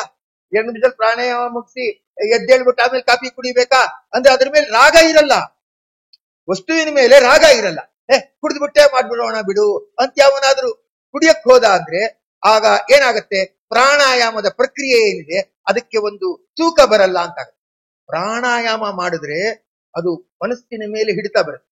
ಈಗ ಯಾವುದೋ ಒಂದು ಕಾಗದ ತುಂಬಾ ಹಾರ್ತಾ ಇದೆ, ಅದ್ರ ಮೇಲೆ ಪೇಪರ್ ವೈಟ್ ಇಟ್ಬಿಟ್ರೆ ಆ ಕಾಗದ ಹಾರಲ್ಲ, ಮನಸ್ಸು ಚಂಚಲವಾಗಿರುತ್ತೆ. ನೀವು ಪ್ರಾಣ ಶಕ್ತಿನ ಅದ್ರ ಜೊತೆ ಸೇರಿಸ್ಬಿಟ್ರೆ ಆಗದು ಮಧ್ಯದಲ್ಲಿ ಬೇಕು ಅನ್ಸಲ್ಲ. ಈಗ ನಮಗೇನೆ ಲೆಕ್ಕ ಹಾಕಿ ಪ್ರಾಣಾಯಾಮ ಅಂತಲ್ಲ, ಏನೇ ಆಗ್ಲಿ ಒಂದ್ ತೀರ್ಥ ತಗೊಂಡು ಆಮೇಲೆ ಕಾಫಿ ಕುಡಿತೀನಿ ಅಂತ ಅನ್ಕೊಂಡ್ರೆ 2 ಗಂಟೆ ತನಕ ಕಾಫಿ ಕುಡಿಬೇಕನ್ಸಲ್ಲ. 2 ಗಂಟೆ ತನಕ ಕಾಫಿ ಕುಡಿಬೇಕನ್ಸಲ್ಲ. ಏನಾಗಿದೆ? ಅದು ಮನಸ್ಸಿನಲ್ಲಿದ್ದ ರಾಗಾದಿಗಳನ್ನ ನಾಶ ಮಾಡಿ. ನೀವು ನಂಬ್ತಿರೋ ಬಿಡ್ತಿರೋ, ಶ್ರಾದ್ದಾದಿಗಳಾಗುವಾಗ ಕೆಲವರೆಲ್ಲ ಏನ್ ಮಾಡ್ಬಿಟ್ಟಿರ್ತಾರೆ ಅಂದ್ರೆ, ಮನೆಯವ್ರ ಕೈಲಿ ಫ್ಲಾಸ್ಕ್ ಅಲ್ಲಿ ಕಾಫಿ ತರಿಸಿಟ್ಕೊಂಡ್ಬಿಟ್ಟಿರ್ತಾರೆ. ಅಂದ್ರೆ ಅದಾದ ತಕ್ಷಣ ಕುಡಿದು ಬಿಡ್ಬೇಕು, ನಮಸ್ಕಾರ ತಕ್ಷಣ ಕುಡಿದು ಬಿಡ್ಬೇಕು, ಅಲ್ಲಿ ತನಕ ಇದ್ದಿದ್ದೇ ದೊಡ್ಡ ಸಾಹಸ ಅನ್ನೋ ರೀತಿಯಾಗಿ ತಕ್ಷಣ ಅವರು ಫ್ಲಾಸ್ಕ್ ಬಿಚ್ಚೋದೇನು, ಕಾಫಿ ಹಾಕೊಡೋದೇನು, ಇವ್ರು ಕುಡಿಯೋದೇನು ಮಾಡ್ತಾ ಇರ್ತಾರೆ. ಅಂದ್ರೆ ಅಷ್ಟೊತ್ತಿಗೆ ಇದ್ದಿದ್ದು ದೊಡ್ಡದು, ಇನ್ನೂ ಸ್ವಲ್ಪ ಹೊತ್ತು ಇರ್ಬೋದು, ಅದೇನು ಸಾಮ್ರಾಜ್ಯ ಏನ್ ಮುಳುಗೋಗಲ್ಲ. ಆದ್ರೆ ಪ್ರಾಣಾಯಾಮಗಳನ್ನ ಮಾಡಿದ್ರೆ ಮನಸ್ಸಿನಲ್ಲಿ ರಾಗಾದಿ ದೋಷಗಳು ಬರಲ್ಲ. ರಾಗಾದಿ ದೋಷಗಳು ಬರದೇ ಇದ್ರೆ ಅವನು ಉನ್ನತ ವ್ಯಕ್ತಿ ಆಗ್ಲಿಕ್ಕೆ ಅದು ಸಾಧ್ಯತೆ ಇದೆ. ಮತ್ತೆ ಧಾರಣಾಭಿಶ್ಚ ಕಿಲ್ಬಿಷಂ, ಮನಸ್ಸಿನಲ್ಲಿ ಕಿಲ್ಬಿಷ, ಹೇಗೆ ಪಾತ್ರೆಯಲ್ಲಿ ಹೇಗೆ ಕಿಲಿಬು ಮೊದಲಾದವುಗಳು ಅಂಟ್ಕೊಂಡಿರುತ್ತೋ ಹಾಗೆ ಮನಸ್ಸಿನಲ್ಲಿ ಪೂರ್ವಾಗ್ರಹ, ದಿಢೀರಂತ ಬೈಯೋದು, ದಿಢೀರಂತ ವಿಮರ್ಶೆ ಮಾಡೋದು, ಇದೆಲ್ಲ ಕಿಲ್ಬಿಷಗಳಿರುತ್ತೆ. ಧಾರಣ ಅಂದ್ರೆ ಮನಸ್ಸನ್ನ ಹಿಡಿತದ, ಪ್ರಾಣಾಯಾಮ ಅಂದ್ರೆ ಉಸಿರನ್ನ ಹಿಡಿತದಲ್ಲಿಡೋದು, ಧಾರಣ ಅಂದ್ರೆ ಮನಸ್ಸನ್ನ ಹಿಡಿತದಲ್ಲಿಡೋದು. ಮೆಲ್ಲಗೆ ಮನಸ್ಸನ್ನು ಹಿಡಿತದಲ್ಲಿ ಇಟ್ಟುಬಿಟ್ರೆ ಆ ಮನಸ್ಸಿನಲ್ಲಿ ಇರುತ್ತಲ್ಲ ಕಿಲ್ಬಿಷಗಳು ಮೊದಲಾದವುಗಳು, ಅಂದ್ರೆ ಪೂರ್ವಾಗ್ರಹ, ಯಾವುದೋ ಕೆಲಸ ಹೇಳಿದ ತಕ್ಷಣ ಆಗ್ಬಿಡ್ಬೇಕು ಅನ್ನೋದು, ನಾನ್ ಹೇಳಿದ ರೀತಿನೇ ಆಗ್ಬೇಕು ಅಂದ್ಬಿಡೋದು, ಇದೆಲ್ಲ ಇರುತ್ತೆ ನೋಡಿ, ಎಲ್ಲ ನಾಶ ಆಗುತ್ತೆ. ಅದಕ್ಕೆ ತುಂಬಾ ವಿಷಾದ ಆದಾಗ ಯಾರು ನನ್ ಮಾತಾಡಿಸ್ಬೇಡಿ ಅಂತ ಚಿಲಕ ಹಾಕೊಂಡು ಯೋಗಿಗಳು ಗಂಟೆಗಟ್ಟಲೆ ಪ್ರಾಣಾಯಾಮವನ್ನ ಮಾಡಿ, ಇನ್ ಕೆಲವರು ಗುಹೆ ಒಳಗಡೆ ಹೊಟ್ಟೋಗ್ಬಿಡ್ತಾರೆ, ಹೋಗಿ ಯಾರು ಮಾತಾಡಿಸ್ಬೇಡಿ, ನಾನು ಕೇಳಿದ್ರೆ ಇಲ್ಲ ಅಂತ ಹೇಳಿ ಅಂತ 4-5 ದಿವಸ ಆದ್ಮೇಲೆ ಹೊರಗಡೆ ಬರ್ತಾರೆ. ಅಷ್ಟು ದೀರ್ಘ ಪ್ರಾಣಾಯಾಮ ಮಾಡಿರ್ತಾರೆ ಅಂತಲ್ಲ, ಪ್ರಾಣಾಯಾಮಕ್ಕೆ ಒಂದು ಅನುವು ಮಾಡ್ಕೊಂಡು ಎಷ್ಟೊತ್ತೋ ಒಂದು ಸಾಧನೆ ಮಾಡಿರ್ತಾರೆ. ಹೀಗೆ ಅದನ್ನ ತಿಳಿಸ್ತಾ ಇರ್ತಕ್ಕಂಥವ್ರಾಗಿದ್ದಾರೆ. ತಿಳಿಸಿ ಹೇಳ್ತಾರೆ ಏನಂದ್ರೆ, ಈ ರೀತಿ ಮಾಡ್ತಾ ಇರುವಾಗ ಏನಂದ್ರೆ ಆ ಪ್ರಾಣ ಇವನಿಗೆ ವಶ ಆಗತ್ತೆ. ಅಂದ್ರೆ ಒಂದ್ 3 ನಿಮಿಷ ಆದ್ಮೇಲೆ ಉಸಿರಾಡ್ತೀನಿ, 2.5 ನಿಮಿಷ ಆದ್ಮೇಲೆ ಉಸಿರಾಡ್ತೀನಿ ಬಿಡು ಅಂತ ಏನಾಗತ್ತೆ, ಪ್ರಾಣ ಇವನಿಗೆ ವಶ ಆಗತ್ತೆ. ಎಷ್ಟು ಕಷ್ಟ ಉಸಿರು ಬಿಡದೆ ಹಿಡ್ಕೊಳ್ಳೋದು ಅಂದ್ರೆ ಎಷ್ಟು ಕಷ್ಟ. ದತ್ತಾತ್ರೇಯ ನಾಮಕ ಭಗವಂತ ಹೇಳ್ತಾನೆ, ಸಿಂಹ ಮೊದಲಾದ ಕ್ರೂರ ಪ್ರಾಣಿಗಳು ಚೆನ್ನಾಗಿ ಅವುಗಳನ್ನ ಪ್ರೀತಿ ಮಾಡ್ತಾ ಇದ್ಬಿಟ್ರೆ ಅವು ಕ್ರೂರತ್ವವನ್ನ ಬಿಟ್ಟುಬಿಟ್ಟು ಸನ್ಯಾಸಿ ಜೊತೆ, ಮುನಿ ಜೊತೆ ಇರುತ್ತೆ. ಆ ಮುನಿ ಆ ಮೇಲೆ ಕೈ ಆಡಿಸ್ತಾ ಇರ್ತಾನೆ, ಆ ಮುನಿಯ ಸಿಂಹದ ಮೇಲೆ, ಹುಲಿ ಮೇಲೆಲ್ಲ ಕೈ ಆಡಿಸ್ತಾ ಇರ್ತಾನೆ, ಅದು ಕಚ್ಚಲ್ಲ. ಇನ್ನೊಬ್ಬರನ್ನ ಕಂಡ್ರೆ ಗಿರ್ ಅಂತ ಹೇಳಿ ರೇಗೋ ಪ್ರಾಣಿ ಅದ್ರ ಮೇಲೆ ಕೈ ಆಡಿಸ್ತಾ ಇದ್ರೆ, ಮುನಿಯೋ ಆಶ್ರಮದವರೋ ಕೈ ಆಡಿಸ್ತಾ ಇದ್ರೆ ಸಾಧು ತರ, ಹಸು ಕರು ತರ ಸುಮ್ಮನಿರುತ್ತೆ. ದತ್ತಾತ್ರೇಯ ನಾಮಕ ಭಗವಂತ ಹೇಳ್ತಾ ಇದ್ದ ಪ್ರಾಣಾಯಾಮನ ಹೀಗೆ ಮಾಡ್ತಾ ಮೆಲ್ಲಗೆ ಗೆಲ್ಬೇಕು, ಹಠಮಾರಿತನದಿಂದ ಗೆಲ್ಬಾರ್ದು. ಮೆಲ್ಲಗೆ ಮಾಡಿ ಈಗ ಮಕ್ಕಳಿಗೇನೋ ಮಾಡಬೇಡ ಅಂತ ಹೇಳಿ ಮಾಡೇ ಮಾಡ್ತಾರೆ. ನೀನ್ ಮಾಡ್ತಾ ಇದೆಯಲ್ಲಪ್ಪ, ನಾ ಹೇಳ್ತೀನಿ ಬಾ, ನನ್ ಪಕ್ಕ ಕುತ್ಕೋಬಾ, ಅದಷ್ಟು ಸರಿ ಅಲ್ಲ ಅಂತ ಮೆಲ್ಲಗೆ ಹೇಳಿದಾಗ ಆ ದಾರಿ ಬರ್ತಾರೆ. ನಾವೇನಾದ್ರೂ ವೇಗವಾಗಿ ಮಾಡಿ ಸಾಧಿಸ್ತೀವಿ ಅಂತ ಹೋದ್ರೆ ಸಾಧ್ಯ ಇಲ್ಲ. ಯಾರೋ ಫಾಸ್ಟ್ ಆಗಿ ಹೋಗ್ತೀನಿ ಅಂತ ಹೋದ್ರೆ ಕಲ್ಯಾಣ ಮಂಟಪ ಸೇರಲ್ಲ, ಆಸ್ಪತ್ರೆ ಸೇರ್ತಾರೆ ಅಲ್ವಾ. ಅದಕ್ಕೆ ಹಾಗಾಗ್ಬಾರ್ದು. ಸರಿಯಾದ ರೀತಿಯಲ್ಲಿ ಏನ್ ಮಾಡ್ಬೇಕು, ಮನಸ್ಸನ್ನು ಉಪಚರಿಸಿ ಹಿಡಿತದಲ್ಲಿ ಇಟ್ರೆ ಮೃದುತ್ವಂ ಸೇವ್ಯಮಾನಾಸ್ತು ಸಿಂಹ ಶಾರ್ದೂಲ ಕುಂಜರಾಹ ಯಥಾ ಯಾಂತಿ ತಥಾ ಪ್ರಾಣೋ ವಶ್ಯೋ ಭವತಿ ಯೋಗಿನಃ ಅಂತ ಹೇಳ್ತಾ, ಸಿಂಹ, ನರಿ, ಆನೆ ಇವುಗಳೆಲ್ಲ ಹಿಡಿತಕ್ಕೆ ಬರುತ್ತೆ. ಅದನ್ನ ಕರ್ಕೊಂಬಂದ ಆಮೇಲೆ ದೇವಸ್ಥಾನದಲ್ಲಿ ಕಟ್ಟಿರ್ತಾರೆ, ಅದು ತನ್ನ ಸೊಂಡಿಲಿನೇನೆ ಏನಾಗತ್ತೆ, ತನ್ನ ಮೇಲಿರುವ ಉತ್ಸವ ಮೂರ್ತಿಗೆ ಹಾರ ಹಾಕುತ್ತೆ. ಅಂದ್ರೆ ಹೇಗದು ವಶಕ್ಕೆ ಬಂತು? ವಶಕ್ಕೆ ಯಾಕೆ ಬಂತಂದ್ರೆ ಅದನ್ನ ಹಾಗೆ ಒಂದು ಉಪವಾಸದಲ್ಲಿ ಬೀಳಿಸಿ ಮೆಲ್ಲಗ ಅದನ್ನ ಮನಸ್ಸನ್ನ ಹಿಡಿತದಲ್ಲಿಟ್ಟು ದಾರಿಗೆ ತಂದಿರ್ತಾರೆ. ಅದಕ್ಕದಷ್ಟು ಸಾಧು ಆಗಿರುತ್ತೆ. ಮನಸ್ಸನ್ನು ಸಾಧು ಮಾಡ್ಬೇಕಾದ್ರೆ ಪ್ರಾಣಾಯಾಮ ಮಾಡಿ, ಅದೇನಾಗತ್ತೆ, ಮನಸ್ಸು ಮೆಲ್ಲಗೆ ಆ ಮಾರ್ಗದಲ್ಲಿ ಬರುತ್ತೆ. ಮತ್ತಂ ವಶ್ಯಂ ಮತ್ತಂ ಯಥೇಚ್ಛಾತೋ ನಾಗಂ ನಯತಿ ಹಸ್ತಿಪಃ ತಥೈವ ಯೋಗಿ ಛಂದೇನ ಪ್ರಾಣಂ ನಯತಿ ಸಾಧಿತಂ. ಒಬ್ಬ ಯೋಗಿ ಇದ್ದ. ಹಿಮಾಲಯ ಅಂದ್ರೆ ಯೋಗಿಗಳ ಭೂಮಿ, ಸಾಮಾನ್ಯವಾಗಿರ್ತಕ್ಕಂಥದ್ದಲ್ಲ, ದೊಡ್ಡ ಯೋಗಿಗಳ ಭೂಮಿ ಹಿಮಾಲಯ ಅಂದ್ರೆ. ಅಲ್ಲಿ ಏನಾಗಿದೆ, ಒಂದು 25 ಜನ ಇರೋ ಜಾಗಕ್ಕೂ ಒಂದು ಪೋಸ್ಟ್ ಆಫೀಸ್ ಇದೆ. ಭಾರತ ಸರ್ಕಾರದ ಸೇವೆ ಇದ್ರೆ ಅವ್ರು ಬೆನಿಫಿಟ್ ಇಟ್ಕೊಂಡು ಮಾಡೋರಲ್ಲ, ಸೇವೆ ಅಂತ ಇಟ್ಕೊಂಡೇ ಮಾಡೋರು. ಅಲ್ಲಿ ಇಡೀ ಮೇಲ್ಗಡೆ ಹೋಗ್ತಾ ಜ್ಯೋತಿರ್ಮಠದಿಂದ ಮುಂದೆ ಹೋಗ್ತಾ ಒಂದ್ 25 ಜನ ಇರ್ತಾರಷ್ಟೇ. ಅಲ್ಲೂ ಒಂದು ಪೋಸ್ಟ್ ಆಫೀಸ್ ಇದೆ. ಎಲೆಕ್ಷನ್ ಟೈಮ್ ಅಂದ್ರೆ ಅಲ್ಲೇ ಒಂದು ಬೂತ್ ಇಡ್ತಾರೆ, ಎಲ್ರಿಗೂ ಬಂದು ವೋಟ್ ಮಾಡಕ್ ಅನುಕೂಲ ಆಗಲಿ ಅಂತ. ಅದರ ತುಂಬಾ ಜಾಗಗಳು ಮಧ್ಯದಲ್ಲಿದೆ. ಯಾವನೊಬ್ಬ ಸಾಧು ಶಿಷ್ಯರ ಸಮೇತ ಹೋಗಿದ್ದಾನೆ. ಸಾಧು ಶಿಷ್ಯರ ಸಮೇತ ಹೋಗ್ಬಿಟ್ಟು ಅಲ್ಲಿ ಮನೆ ಯಜಮಾನ ಕೇಳಿದಾನೆ, ಸ್ವಲ್ಪ ನಮ್ಮ ಗುರುಗಳಿಗೆ ಆಹಾರ ಬೇಕು, ಏನಾದ್ರೂ ಆಹಾರ ಕೊಡಿ ಅಂತ ಕೇಳಿದ. ಮನೆ ಯಜಮಾನ ಆಯಿತು ಅಂತ ಒಳಗಡೆ ಹೋಗಿದ್ದಾನೆ. ಒಳಗಡೆ ಹೋದ್ರೆ ಅವನ ಹೆಂಡತಿ ರೇಗ್ತಾ ಇದ್ದಾಳೆ, ನಿನ್ ಮಗುಗೆಲ್ಲ ಸಿಡುಬ್ ಬಂದಿದೆ, ಮೈಯೆಲ್ಲ ಸಿಡುಬ್ ಬಂದು ಮುಖ ಎಲ್ಲ ನೋಡಿದ್ರೆ ಹಲಸ್ನಂಡ್ ತರ ಆಗ್ಬಿಟ್ಟಿದೆ, ಮಗು ಸತ್ತೋಗತ್ತೇನೋ ಅಂತ ನಾವೇನೋ ಗಾಬರಿ ಒದ್ದಾಡ್ತಾ ಇದೀವಿ, ಅತ್ಲಾ ಕಡೆ ಯೋಚನೆ ಇಲ್ಲದೆ ಯಾವ್ದೋ ಸಾಧುಗೆ ಆಹಾರ ತನ್ನಿ ಅಂತ ಹೇಳ್ತಿದ್ದೀರಾ, ಹಾಗೆ ಹೀಗೆ ಅಂತ ಅವಳು ಗಂಡನ್ ಬೈದ್ ಕಳಿಸ್ತಾಳೆ. ಗಂಡ ಹೋಗಿ ಹೇಳ್ದ, ಅವ್ರ ಮನಸ್ಸು ಅಪ್ಸೆಟ್ ಆಗಿದೆ, ಅದಕ್ಕೋಸ್ಕರ ಅವ್ರು ಏನು ಕೊಡೋ ಸ್ಥಿತಿಲಿಲ್ಲ, ನೀವ್ ಇನ್ನೊಂದು 5 ಕಿಲೋಮೀಟರ್ ನಡ್ಕೊಂಡು ಹೋಗಿ ಅಲ್ಲಿ ಆಹಾರ ಸಿಗತ್ತೆ ಅಂತ ಹೇಳ್ದ. ಅದಕ್ಕ ಸಾಧು ಕೇಳ್ತಾನೆ, ಯಾಕೆ ಅಪ್ಸೆಟ್ ಆಗಿದೆ ಅಂತ ಕೇಳ್ತಾನೆ.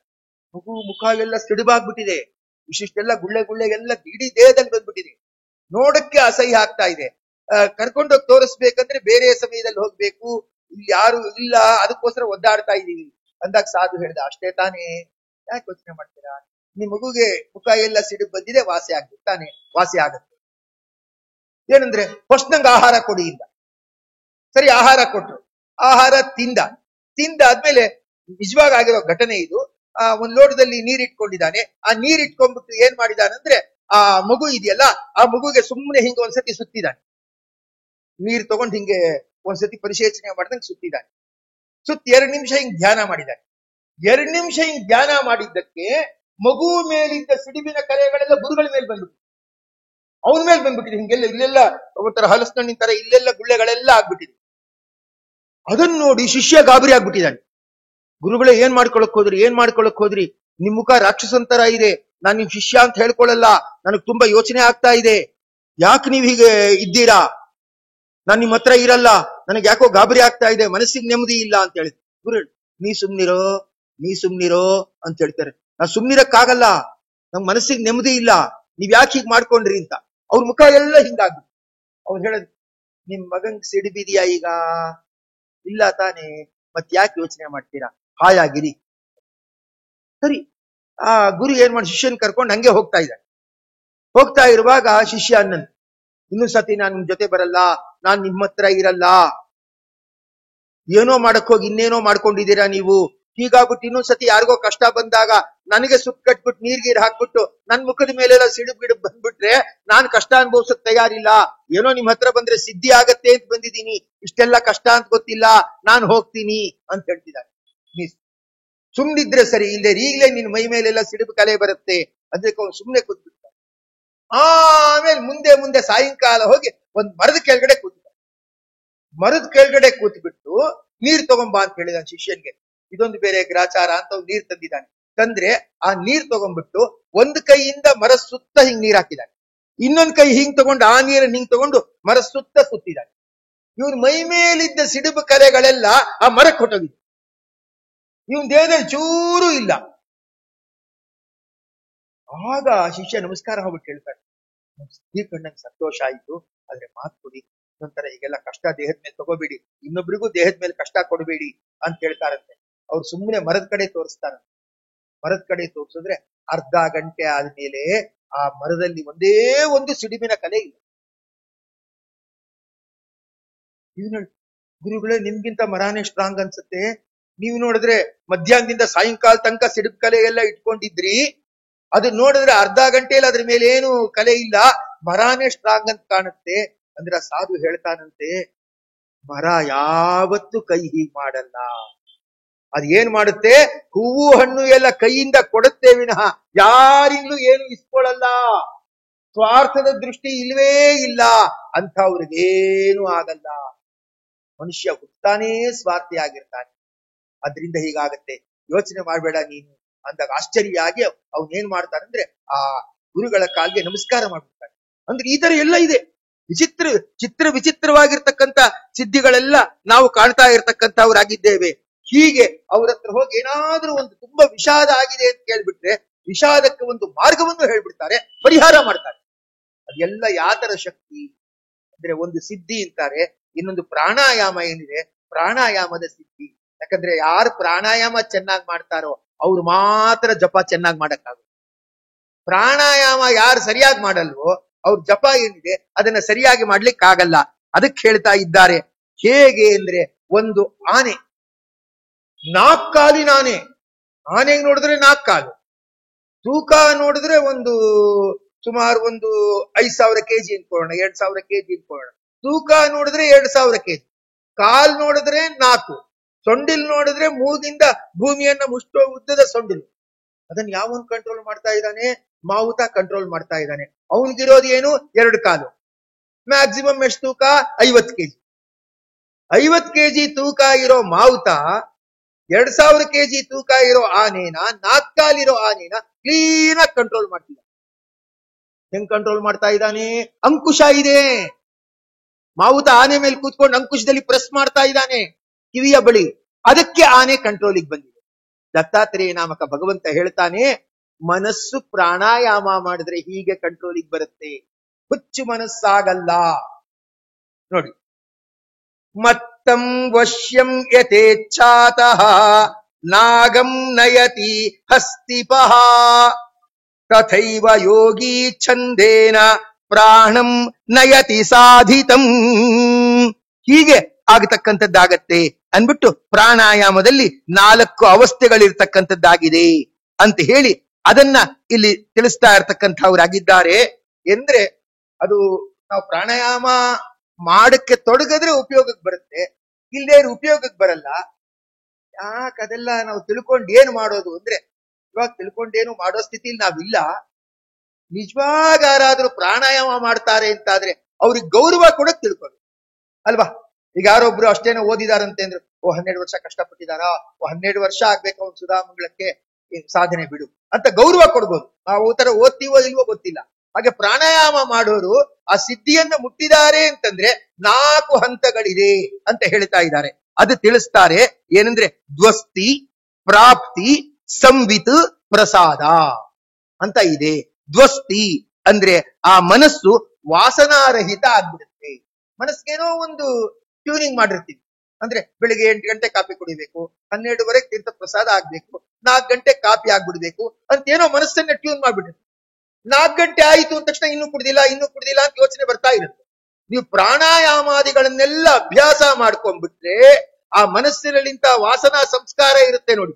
ಅಂದ್ರೆ ಇಷ್ಟೊತ್ತಿಗೆ ಇಂಥದ್ದೇ ತಿನ್ಬೇಕು, ಹೀಗೆ ಇರ್ಬೇಕು, ಅಯ್ಯೋ ನಾನು ಫ್ಯಾನ್ ಹಾಕೊಳ್ದೆ ಇದ್ರೆ ರಾತ್ರಿ ನಿದ್ದೇನೇ ಬರಲ್ಲ ಅಂತ ಎಲ್ಲ ಇರುತ್ತಲ್ಲ. ನೀವು ಪ್ರಾಣಾಯಾಮ ಮಾಡಿ ಮನಸ್ಸನ್ನ ಗೆದ್ದು ಬಿಟ್ರೆ ಆಗೇನಾಗತ್ತೆ ಅಂದ್ರೆ ಆ ಮನಸ್ಸಿನಲ್ಲಿ ವಾಸನಾ ಅನ್ನೋದು ನಾಶ ಆಗತ್ತೆ. ನಾಶ ಆದಾಗ ಫ್ಯಾನ್ ಹಾಕ್ಬೇಕಾ ಬೇಡವಾ ಅಂತ ಯಾರ ಕೇಳಿದ್ರೆ, ನಿಮ್ಗೆ ಹೆಂಗ್ ಬೇಕೋ ಹಂಗ್ ಮಾಡ್ಕೊಳ್ಳಿ, ನನ್ಗಿದ್ರು ಸರಿ ಇಲ್ದೇ ಇದ್ರು ಸರಿ. ಕೆಲವರೆಲ್ಲ ಇದ್ದಾರೆ, ಅವ್ರಿಗೆ ನಿಮ್ಗೆ ಸ್ನಾನಕ್ಕೆ ಬಿಸಿರು ಕಾದಿದ್ಯಾ ನೋಡಿ ಇದ್ರೆ, ನಾನು ಅದ್ರ ಬಗ್ಗೆ ಯೋಚನೆ ಮಾಡಿಲ್ಲ, ನಿಮ್ಮಿಸ ತಣ್ಣೀರ್ ಸ್ನಾನ ಮಾಡೋದು ಅಂತ ಅನ್ಕೊಂಡು, ಅದು ಕಾದಿದ್ರು ಸರಿ ಕಾದಿದ್ದೇ ಇದ್ರು ಸರಿ, ಆ ತಣ್ಣೀರ್ ಸ್ನಾನಕ್ಕೆ ಅಡ್ಜಸ್ಟ್ ಆಗ್ಬಿಡ್ತೀನಿ. ಅದು ಅಡ್ಜಸ್ಟ್ ಆಗದೆ ಇದ್ದವ್ರಿಗೆ ಆದಿದೆ, ಇನ್ನೂ ಅಷ್ಟು ಬಿಸಿ ಆಗಿಲ್ಲ ಅಂತ ಇವ್ರಿಗೆ ತಲೆ ಬಿಸಿ. ಅದೇ ತಣ್ಣೀರ್ ಸ್ನಾನನೇ ಹಚ್ಕೊಂಡ್ಬಿಟ್ರೆ ಬಿಸಿನೇ ಇಲ್ಲ, ಯೋಚನೆನೇ ಇರಲ್ಲ. ಪ್ರಕೃತಿ ಏನಿದೆ ಅದ್ರ ಜೊತೆ ಹೋಗದೆ ಏನೇನೋ ಬೇರೆ, ನೀರು ಸ್ವಲ್ಪ ಬಿಸಿ ಇಡಬೇಕು, ಇಷ್ಟೇ ಬಿಸಿ ಇಡಬೇಕು ಅಂತ ಈ ತರ ಅನ್ಕೊಂಡು ಏನ್ ಮಾಡ್ತಿದ್ದಾನೆ, ಪ್ರಕೃತಿಯನ್ನ ಮೀರಿ ತನ್ನ ದೇಹಕ್ಕೆ ಉಪಚಾರ ಮಾಡ್ತಾ ಇದ್ದಾನೆ.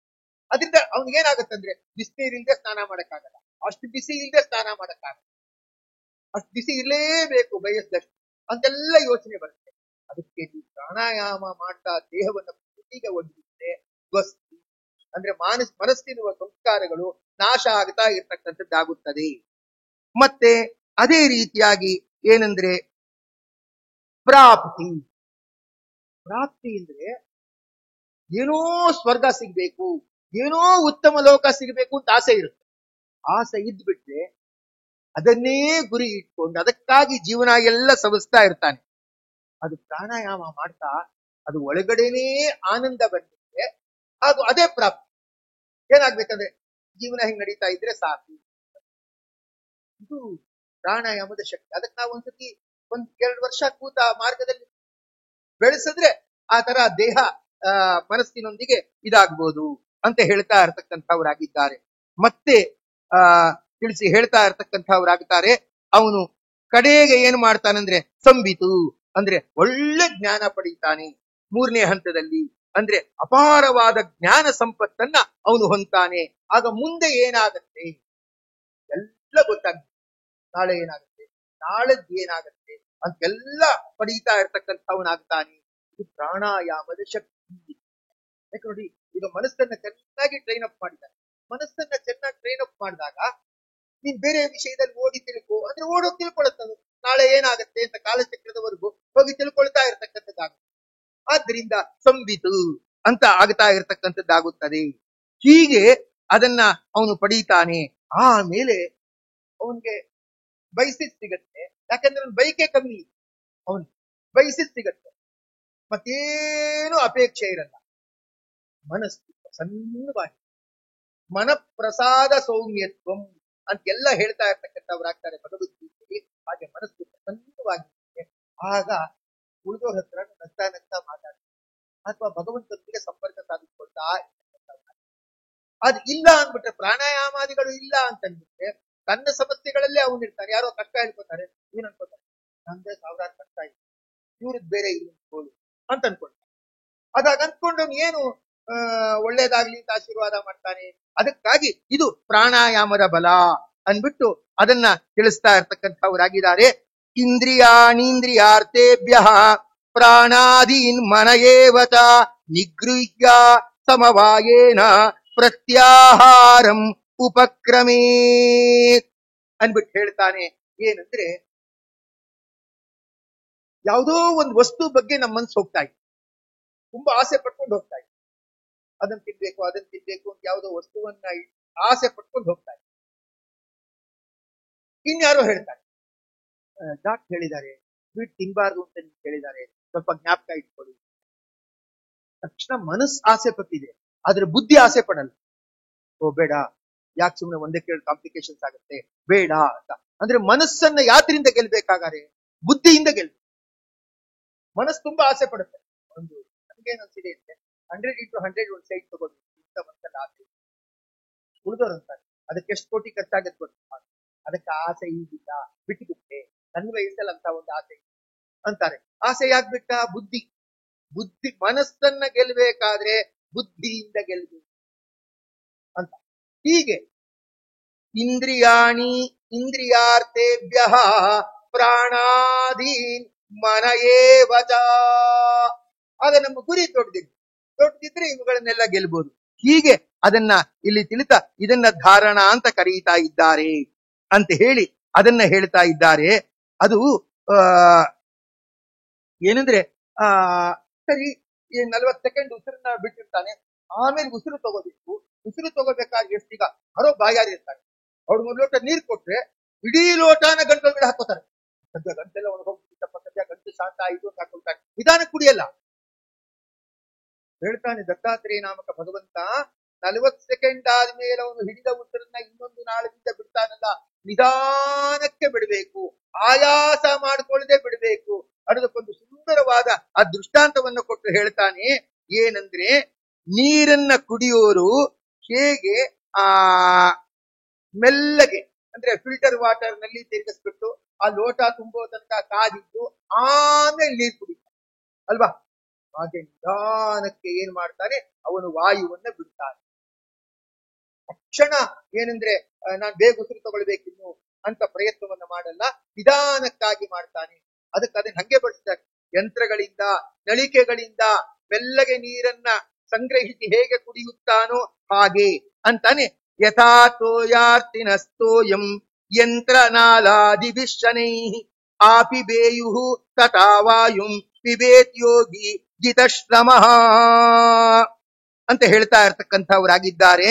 ಮತ್ತೆ ತಿಳಿಸ್ತಾರೆ ಏನಂದ್ರೆ, ಯೋಗವನ್ನ ಮಾಡಬೇಕು, ಗುರುಗಳಿಲ್ಲದೆ ಮಾಡಬಾರ್ದು.